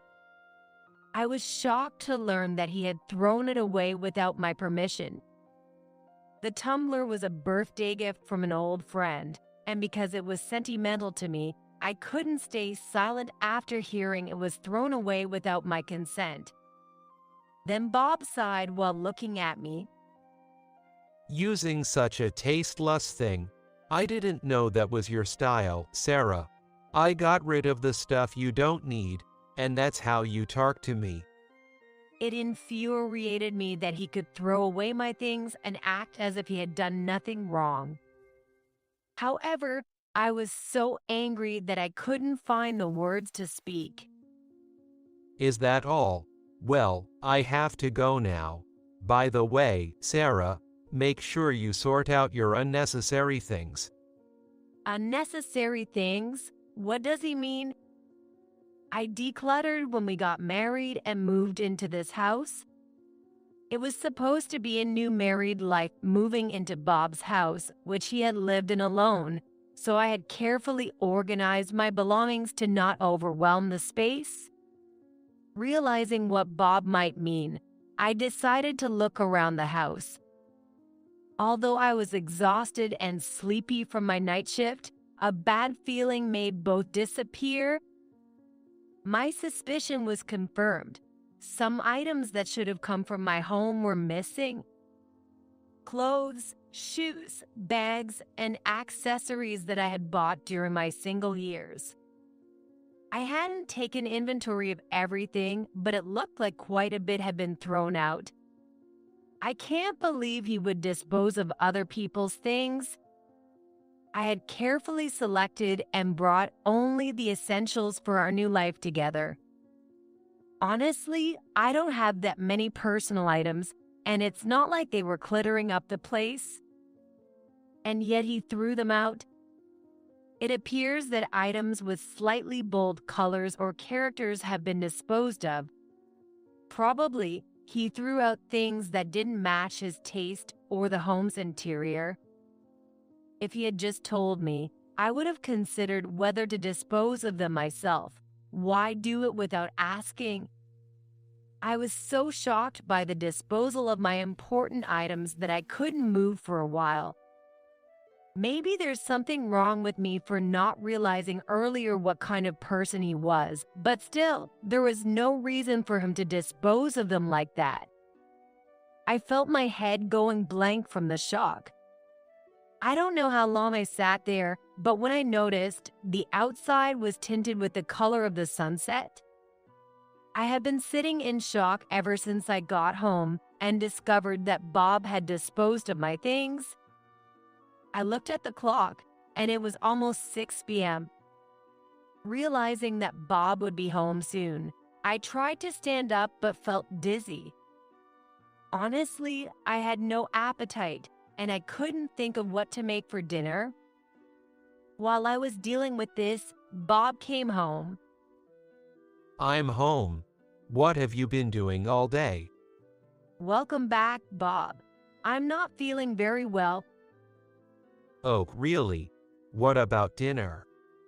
He seemed uninterested in my condition as he took off his suit and sprayed it. Sorry, I'm not feeling well and have no appetite, so I haven't made anything. There's some meat marinated in sauce, though. Do you want it? That's fine. He responded grumpily and heavily sat down on the sofa to start fiddling with his phone. How long are you going to sit there? You're kind of in the way. His glare seemed to say I was a nuisance. It was hard to believe this was the same Bob who used to care about me the most. Maybe something unpleasant happened at work.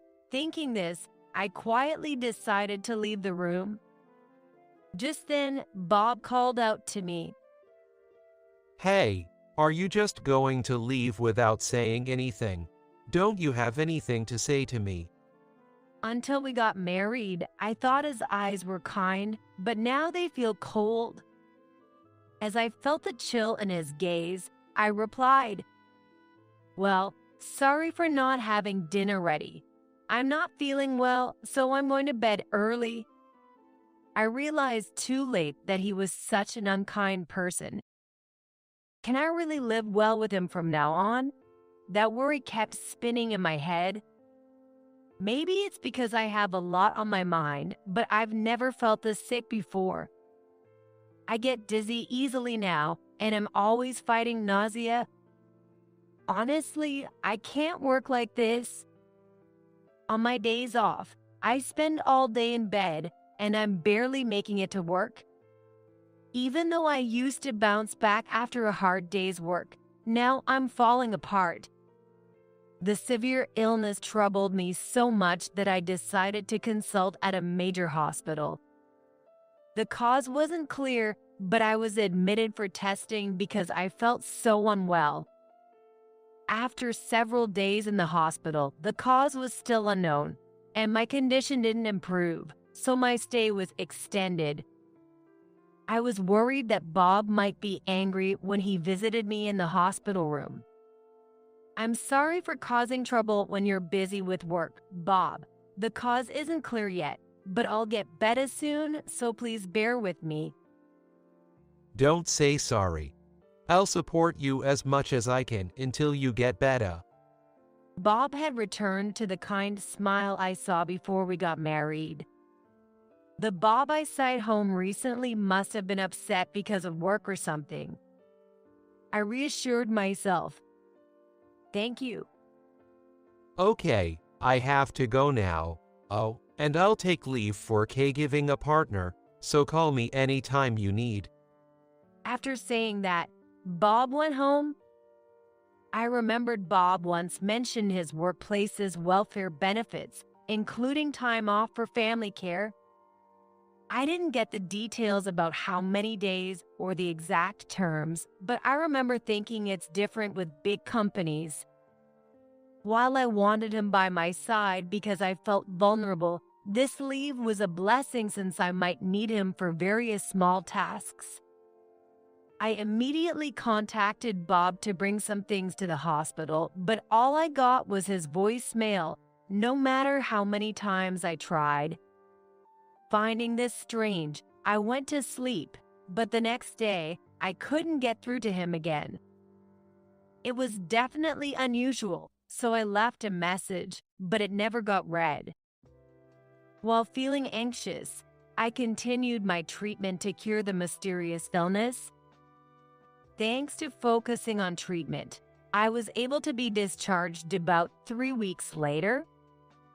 Even when I let Bob know I was being discharged, he still didn't read the message. Worried something might have happened to Bob, I was anxious. All I wanted was to get home as soon as possible. Before that, I remembered I needed to submit some documents. I feel like there was a document I had to submit at the city hall. It felt tough to do right after recovering, and I was more worried about Bob, but it seemed too hard to go back later, so I stopped by the city hall on my way home. There was something off about the document issued at the city hall. It should have printed data for all family members, but strangely, only my name was on it, since it was supposed to print data for both Bob and me. I had a bad feeling. Rushing home, I felt a presence in the house that wasn't Bob's. I smelled a perfume that Bob never uses as I entered from the front door. When I walked into the living room, there was Bob and a woman I didn't know. "Who is this?"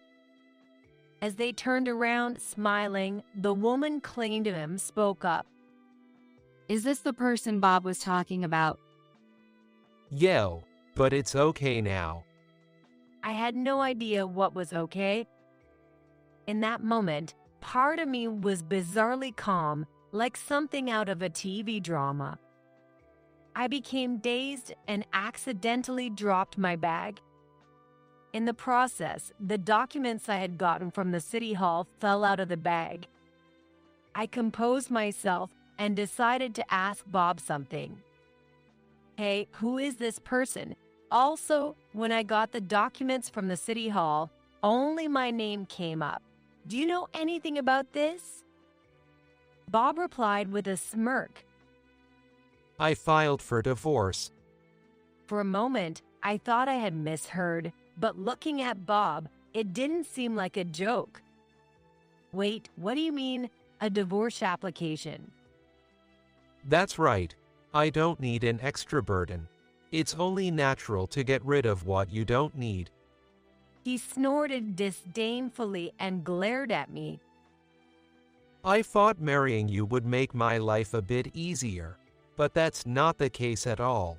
Also, you're always sick and hospitalized with no clear discharge date, which is just too much trouble. That's true. I wouldn't leave Bob alone.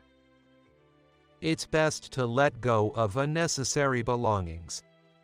You have 1 week to move out. Mary laughed hysterically. Mary is so kind. I really wish you could leave right now. As they spoke, they intertwined their hands. I couldn't understand what I was being shown.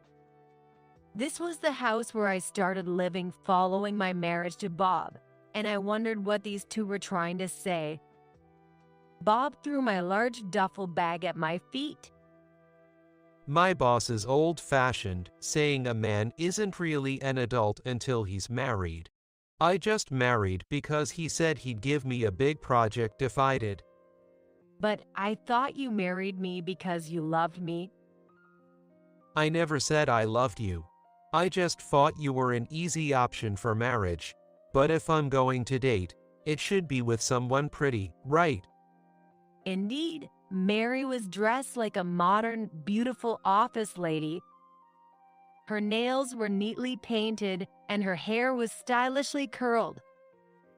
See, timing is everything. The person who can act quickly wins. So, when are you leaving? Bob looked at me, urging for an answer. So, Bob had snagged a reasonably attractive woman he often saw at work to improve his chances for a promotion and to impress his boss. It seems I was only needed as a wife in name for his career advancement and not truly loved. I understood Bob's feelings very well. Of course, my answer was clear. I'm leaving right now. With that, I left the house in 3 seconds. After my discharge, I had planned to stay at my parents' house in the neighboring town, so I had already sent my daily necessities there. My work essentials were in my locker at work, so there were no issues. I stuffed the documents that were next to the table into my bag and left the house. The documents I put in my bag were from a detective agency and an envelope with Bob's company name printed on it. Then I headed to a certain place. My destination was Bob's office. I had been there 2 or 3 times before for various reasons. Actually, mail from Bob's company had been forwarded to me. During my hospital stay, items that I had set up for mail forwarding were delivered to my room. The envelope addressed to me contained several forms necessary for family caregiving leave. It seemed they sent it because not only Bob had to fill them out, but as the care recipient, I had to complete some forms as well. I went to Bob's workplace to submit the documents directly. Bob's boss, who had thrown a celebratory dinner at the time of our marriage, happened to be there, so I handed them directly to him. He looked at me in surprise and repeatedly checked the white board in the office. The white board in the office had a big magnet labeled caregiving leave, and below it was written return date undetermined. That meant, in Bob's office, he was known as the husband who was off work to care for his wife, whose return was uncertain. And here I was, the wife, all better and delivering documents in person, so naturally, he was surprised. Bob's boss asked me various questions, and I answered honestly. I talked about the reasons for my hospitalization, how often I received visits, and the details of the support I was supposed to get. Bob's boss looked at me with an expression that seemed to say he couldn't believe it. According to Bob's boss, the things Bob had told him were completely different from my report, and he was confused. However, after comparing the medical records and hospital receipts I submitted, along with the records of the days Bob had taken off, he seemed to believe that I was telling the truth. Then I submitted another document. It was a document proving our divorce, and Bob's boss was speechless. If someone who claimed to have taken leave to care for his wife turns out to be divorced, the boss couldn't just stay silent. It seemed like the company decided it was no different from taking illegitimate leave, and he informed me that some form of disciplinary action was unavoidable. Indeed, what Bob had done was completely taking illegitimate leave, and on top of that, for an affair. Taking time off under false pretenses for an affair and filing for divorce without consent. There's no way I could forgive that. When I left Bob's workplace, I noticed dozens of missed calls from Bob. Wondering if he still had something more to say, I was about to put away my phone when Bob called again. Hey, you better not have said anything unnecessary. I wanted to retort at his opening remark, but I held back and replied, "Unnecessary, like what?" Whatever you say, everyone will believe me anyway. Don't get it twisted. Bob said so and hung up. Was that supposed to be a warning to me? He must be assuming that I wouldn't say anything excessive. I went to a law firm and consulted about the divorce and suing for damages for Bob's affair. I provided the evidence and information about the other party that I had previously obtained from a detective agency and decided to claim damages from both Bob and his affair partner. I couldn't let them get away with just taking the good parts and ignoring the rest. The lawyer worked quickly, and within a few days, Bob and his affair partner both received the documents for the claim for damages. I received panicked calls from both of them. Hey, what the hell are you doing? You're just the one who didn't get chosen by Bob. They were yapping like noisy puppies, making my ears hurt just by holding the phone. Just doing what's right. Did you really think this would end without anything happening? Sarah, always doing something extra. When did you know? Since when? Quite a while ago. No matter how much I work night shifts, it's strange not to see Bob for days on end. That is.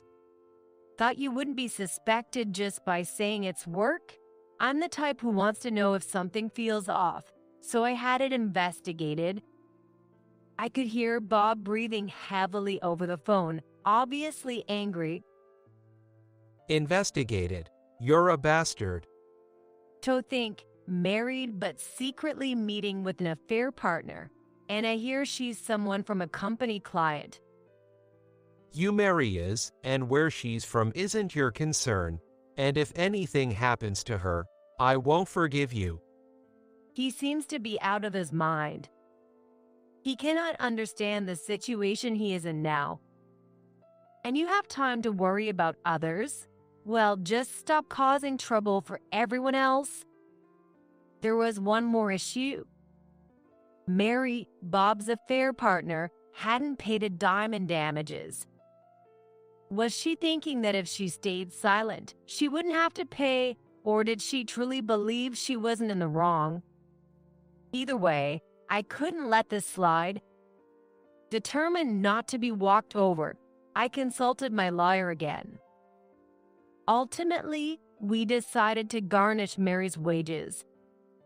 Once her wages were garnished, it must have become known at her workplace that she had been having an affair. Mary kept calling me. I didn't want to pick up the phone, but I didn't want to put off the hassle, so I took it. Hey, what were you thinking? Because of you, it looks like I'm going to get fired. Apparently, the affair and subsequent poaching had been exposed, and now Mary and Bob were both being pointed at behind their backs at work. Both Mary and Bob, though they worked in different places, were apparently being given the choice between transferring to a remote sales office or resigning. Well, if someone like you who cheats is around, it's bound to sour the workplace atmosphere, right? Just choose between transferring or resigning. No way. I'm not the type who can live in the countryside. If you hadn't meddled, I could have continued like this. You think you could have continued like this? I asked, feeling incredulous. Yeah. I could get married and Bob would be happy to marry me, and then we'd all live happily ever after. I felt a bit of pity for Mary. Knowing nothing may be a pity in a way. You seriously believe that? On what basis can you say he won't cheat again? If there's love, there won't be any cheating. You don't need to tell me that. Fine then. If my leftovers are good enough for you, go ahead. But don't think you can odds the damages. I said what I wanted to say and hang up on Mary's call. People who do such shameful things can't just happily move on.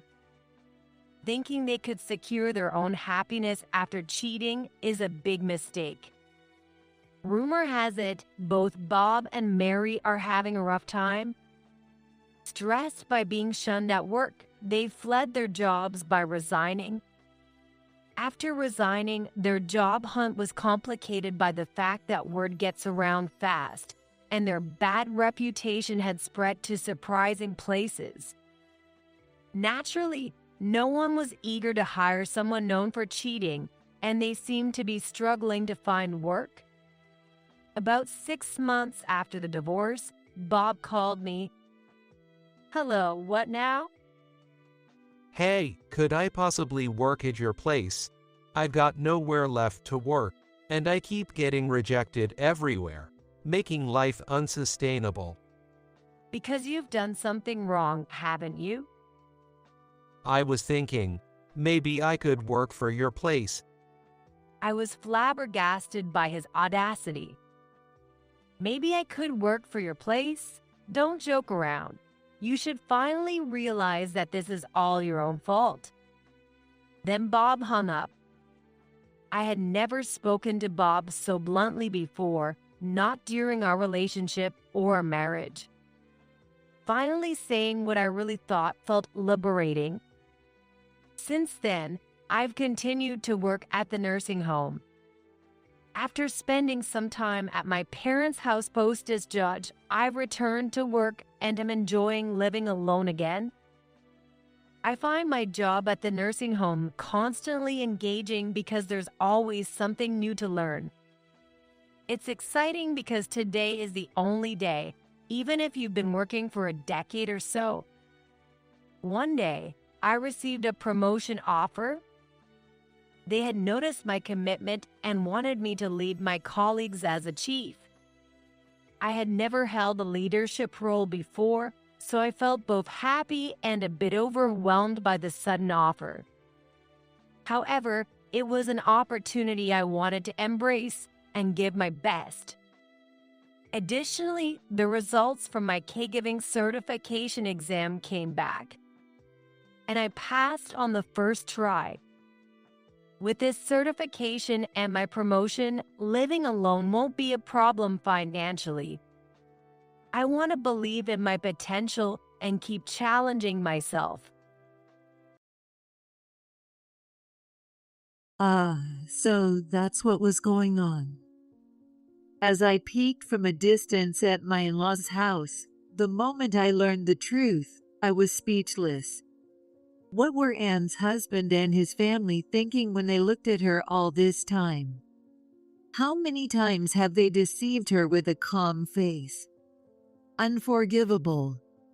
I'll make sure they all go to hell, no matter what. My name is Emma. I'm 45 years old and was just trying on my outfit for ceremonies and events when I realized I couldn't zip it up around my stomach. I thought I hadn't changed much in shape, but clearly, I've gained some visceral fat. The first time I wore this outfit, I was 30. My younger sister Anne, who had a weak heart since childhood, passed away at the young age of 27. It was caused by heart failure after pneumonia. Ironically, I was the only one who had a conversation with Anne on that fateful day I visited her hospital room. She had been married for just 2 years. She must have had so many things she still wanted to do. She never would have imagined leaving this world like this. I want to walk under the fall leaves when I get discharged. Remembering Anne's smiling face as she said that fills me with an indescribable sadness. The day of the funeral, which I attended without being able to accept the tragedy that had befallen my beloved sister, something happened. It was just before the ceremony began. When I went to the restroom, I saw Anne's husband, James, on the phone at a nearby lounge. "Yeah, after the ceremony, it'll settle down a bit in about a month. Yeah, I guess it's best to keep it low until the first anniversary." I don't usually eavesdrop on people's calls, but I couldn't help but be curious this time. Keep it low until the first anniversary? What's that about? It must be about Dan. From the casual way James spoke, it didn't sound like he was talking to a coworker. All his family were at the ceremony. Who was he talking to? "Sorry to keep you waiting. Yeah, I understand. Yeah. No, the kid's fine. No one's caught on. My wife and her family don't have a clue that I have a child. Just relax at our place. What? I was taken aback. Did he just say he has a child? By the way, Anne and James didn't have children. They chose not to because they weren't sure Anne's body could handle childbirth. They were each other's first spouses, and we had never heard anything about James having a child. What in the world is going on? Honestly, I was just confused by James's nonsensical conversation and couldn't sort out my thoughts. But then, I remembered the desperate words Anne tried to tell me just before she was taken to the surgery room. My parents' house, there's a child. Soon after, Anne lost consciousness and passed away without waking up a few days later, so I never heard the rest. I was the only one who heard those words. Until now, I was too shocked by the loss of Anne to even think about what those words meant. But then, the word, my parents' house, from Anne, and just relax at our place, from James. If it was the house they lived in together, Anne would have said, our house, not my parents' house. And there's no child at my parents' house. Suddenly, it hit me. Maybe, just maybe, the child with the person James was speaking to is living at James's parents' house. When that thought crossed my mind, I couldn't stay put. If that was really the case, I couldn't forgive James. Desperate to check my hunch, I quickly left the funeral home after offering incense to Anne and headed to James's parents' house. James's parents' house is within walking distance from the house where Anne and James lived. I'm an only child and my parents are elderly, so I want to live close to them. James himself had decided to live here for that reason. I'm anxious about whether I can get along even if our family interactions increase. Anne complained about setting up their home near her in-laws' place. But in reality, since it was so close, she hardly ever visited, and there was virtually no family interaction. Maybe that's why at the funeral, James's parents hardly seemed to mourn Anne's misfortune. They were fiddling with their cell phones whenever they had a moment, to the point of being somewhat appalling. Well, if the relationship was that distant because of the in-law situation, maybe it's to be expected. But they could have at least pretended a bit more at a time like this. As I recalled the parents' attitude and arrived at James's family home, I hesitated to ring the doorbell. There shouldn't have been anyone home. Everyone was supposed to be at Anne's funeral. But what if someone did come out? What would I say to them? I had no concrete evidence of James cheating. Facing the unknown without enough information, I wasn't confident about winning. While pondering, I went around to the garden and sneakily peeked inside the house. The windows weren't closed, and I could see everything inside. Wait, is there really someone inside? Just as I was startled by the thought. Stop squirming, wait. Hey, don't run around. A child came running out into the garden, followed by a woman I didn't recognize. I quickly hid and watched the two from the shadows. The child's face looked a lot like James. He was still unsteady on his feet. Probably just started walking a few months ago. The woman was about the same age as James. The area around her mouth looked similar to the child's, and she must be the mother. Oh, had James really betrayed Anne? Since when? When did Anne realize this? As the pieces of my suspicions neatly fit together, more and more concerns popped up, and I couldn't clear my head. In fact, I even started to tear up. I will never forgive him. I swore to myself that I would make sure James pays for what he did to Anne on her behalf. Later, I returned to the funeral hall. My sudden departure from the ceremony had raised suspicions among all attendees. I couldn't stay there because of the shock of losing Anne. When I said that, it seemed to convince everyone.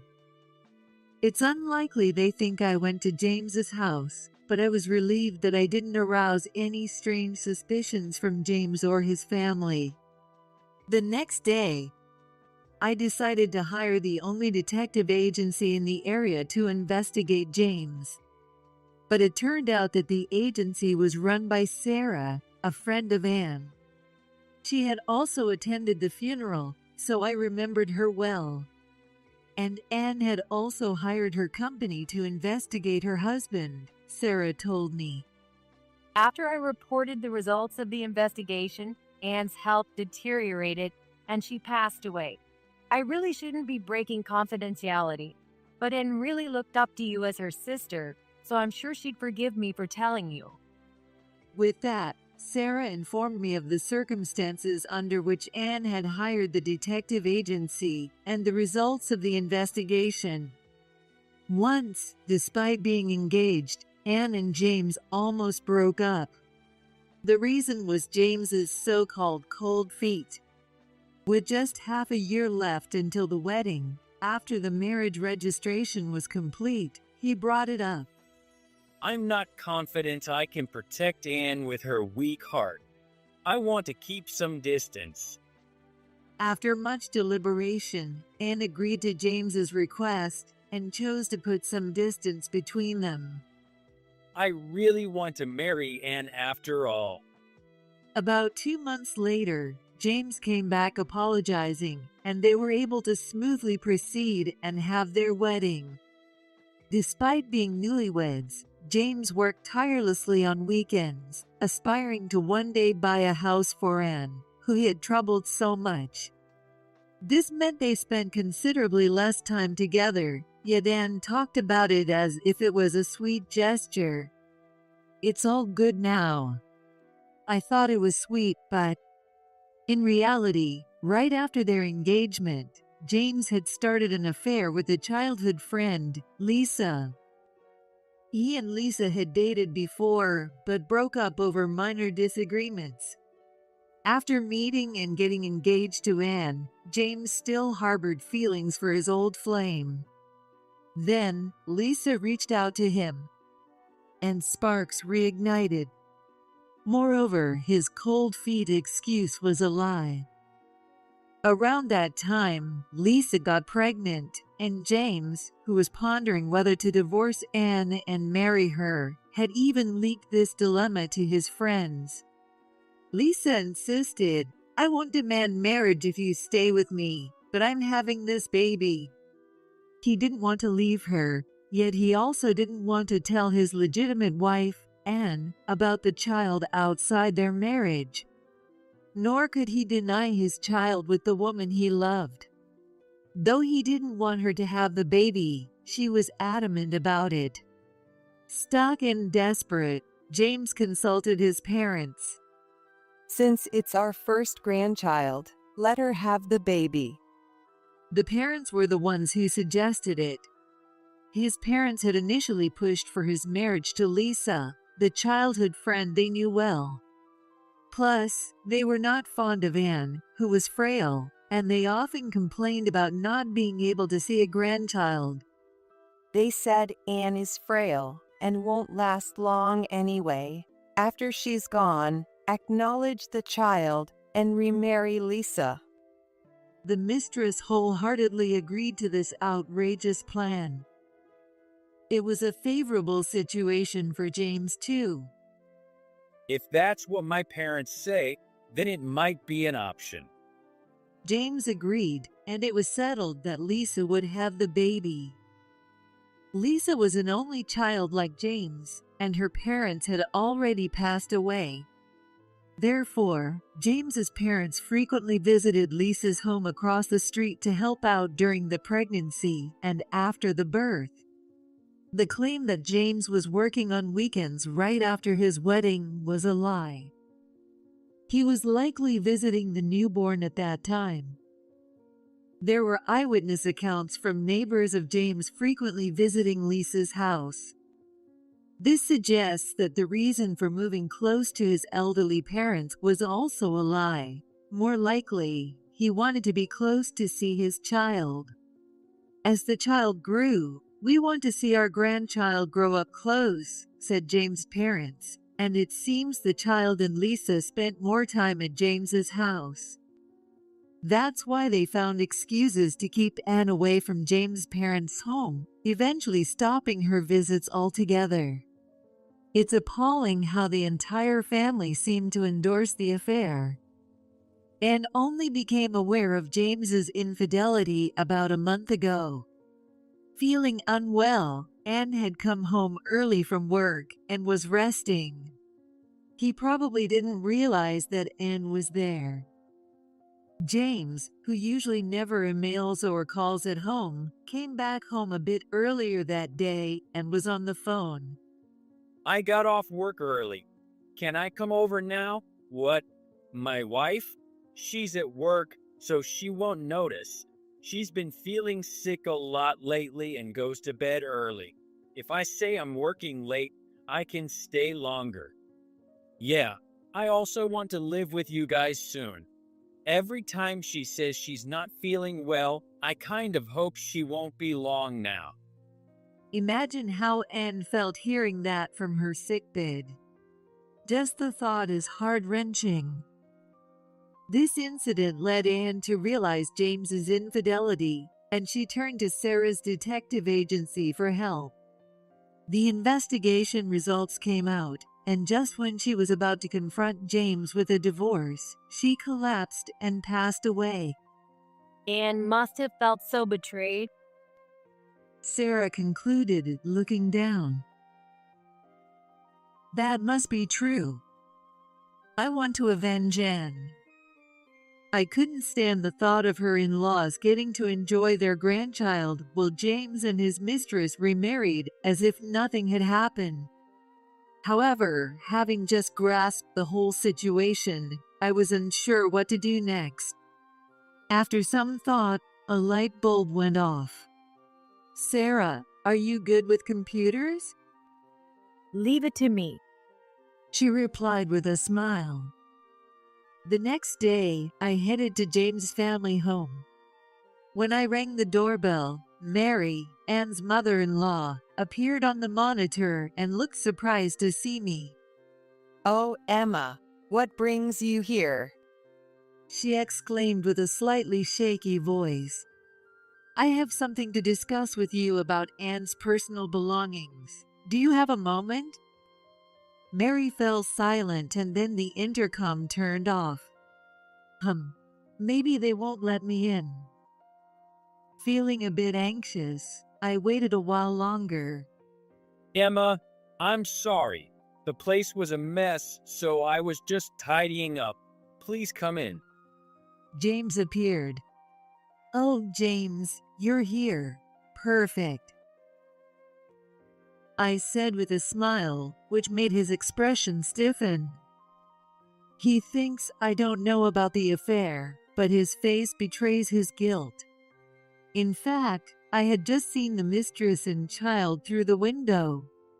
What he had cleaned up must have been those two.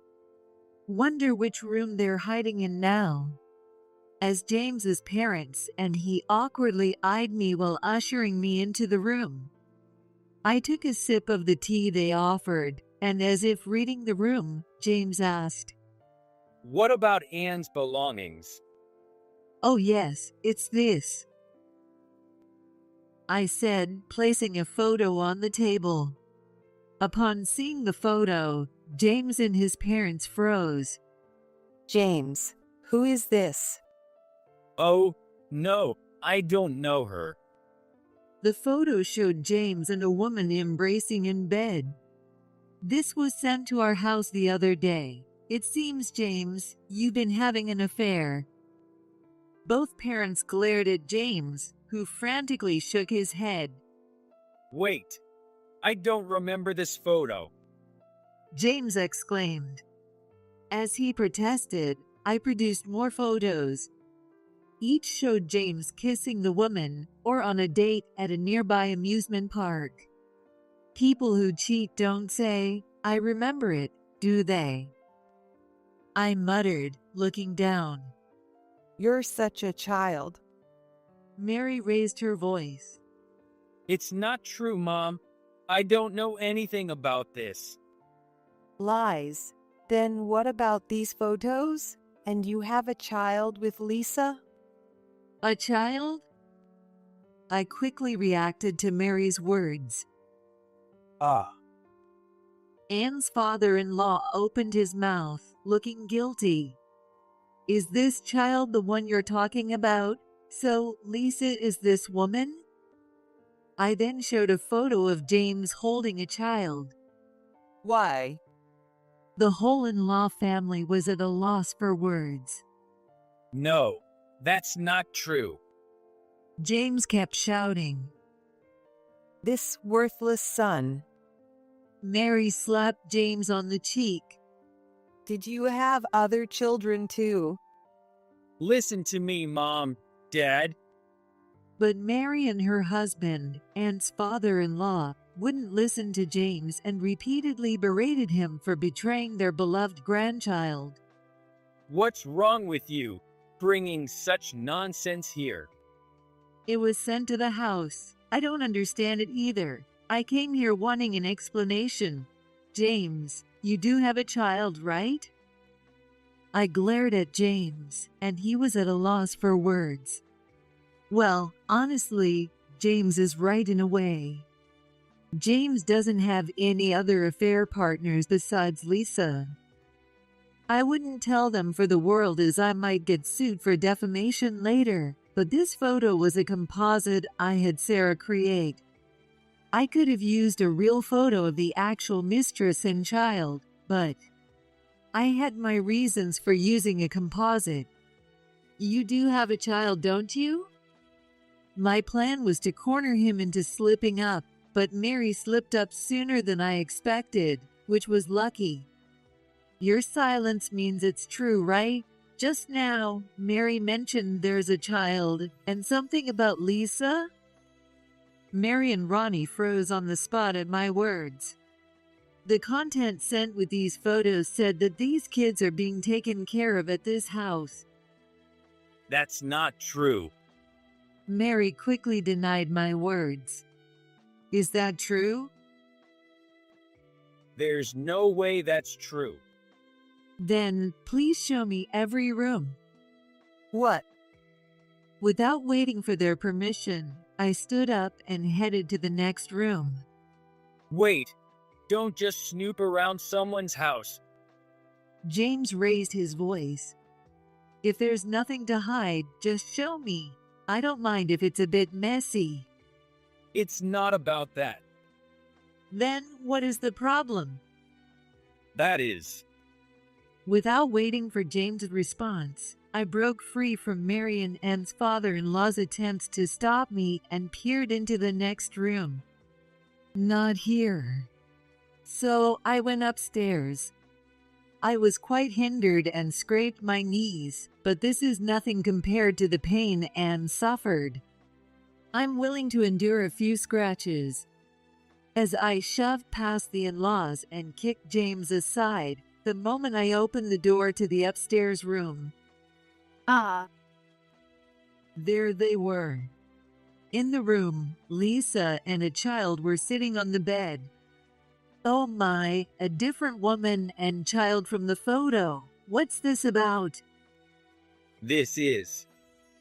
James turned pale at my words. Photo? Lisa looked at me puzzled. Yes, it seems James was having an affair while my sister was still around. Look, this photo. When I showed Lisa the composite photo, her face quickly twisted in anger, and she crushed the photo in her hand. What is this? You had another woman. No, Lisa, it's not like that. Listen. Lisa was furious, and James turned pale. So, there's another woman, so you are one of James's women too. I chimed in, grateful for the admission. Mary and Anne's father-in-law were at a loss for words in this turbulent scene, holding their heads. Why?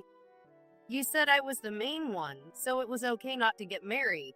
I just wanted to have your child and stay by your side, but there were others. It's not like that, Lisa. This is probably some misunderstanding. A look-alike or a composite. Probably. Why can't you say it's definitely not true? I can't trust you anymore. Lisa's distress peaked when James, flustered, failed to outright deny it after the momentary shock of composite. A man this indecisive isn't worth your trust. Anne's life was also ruined by this man. My stern advice tightened Lisa's face. In truth, Anne's life was ruined by Lisa too. But she must be aware of that given her expression, so there's no need to say it. Right now, I need to act like I'm on Lisa's side to get her to listen to me. Neither the in-law family nor Lisa will find happiness, which aligns with my goal. Right. Lisa muttered. Wait, Lisa. I'm serious about you. James desperately tried to convince Lisa, but I interrupted. You were not serious about Anne, but in front of Lisa, you're all about serious, and even vowed to marry her, right? You really aren't worth believing. Lisa's face clouded over at my words. The fact of the composite photo, and doubts about whether his words to her were sincere, began to set in. Good. If you were serious, you wouldn't be juggling two people from the start. Whatever the reason, you'd stick to one, right? As I emphatically repeated the words, Lisa's face grew increasingly somber. James was as pale as could be. Lisa could feel herself drifting away from him. Let's break up, James. I don't want to be just a convenient woman for you. After seeing that photo, I just can't believe it. I could handle being the second, but I definitely don't want to be the third woman. Please, listen to me. Moved by Lisa's tears, James impulsively grabbed her hand and yelled. However, Lisa shook off his hand. I don't need recognition. Just stay out of my life. Saying this, she took her child and left the house. As his parents lost the child and the prospective daughter-in-law, they got depressed. I mentally celebrated with a fist pump. Later, I made James write a notice of termination of family relations, cutting off all ties with our family. Anne's inheritance, which was supposed to go to James, was also successfully waived. My father, a bit intimidating, had heard everything from me and went to yell at the in-law family. I don't want to have anything to do with this house anymore, so waive the inheritance. The in-laws, completely intimidated, persuaded James as well. Well, Anne's estate was meager, but it was good that not even a penny of Anne's went to him. Actually, on the day I brought the photo to James's house, a window happened to be open. Because of that, our loud conversation was clearly audible outside. Together with some revelations from a friend of Lisa who lived nearby, everything that happened at James's house became known around the neighborhood. As a result, rumors spread that that house is full of debauchery.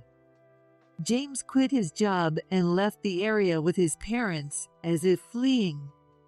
Meanwhile, about 2 months later, Lisa suddenly appeared at my family's home.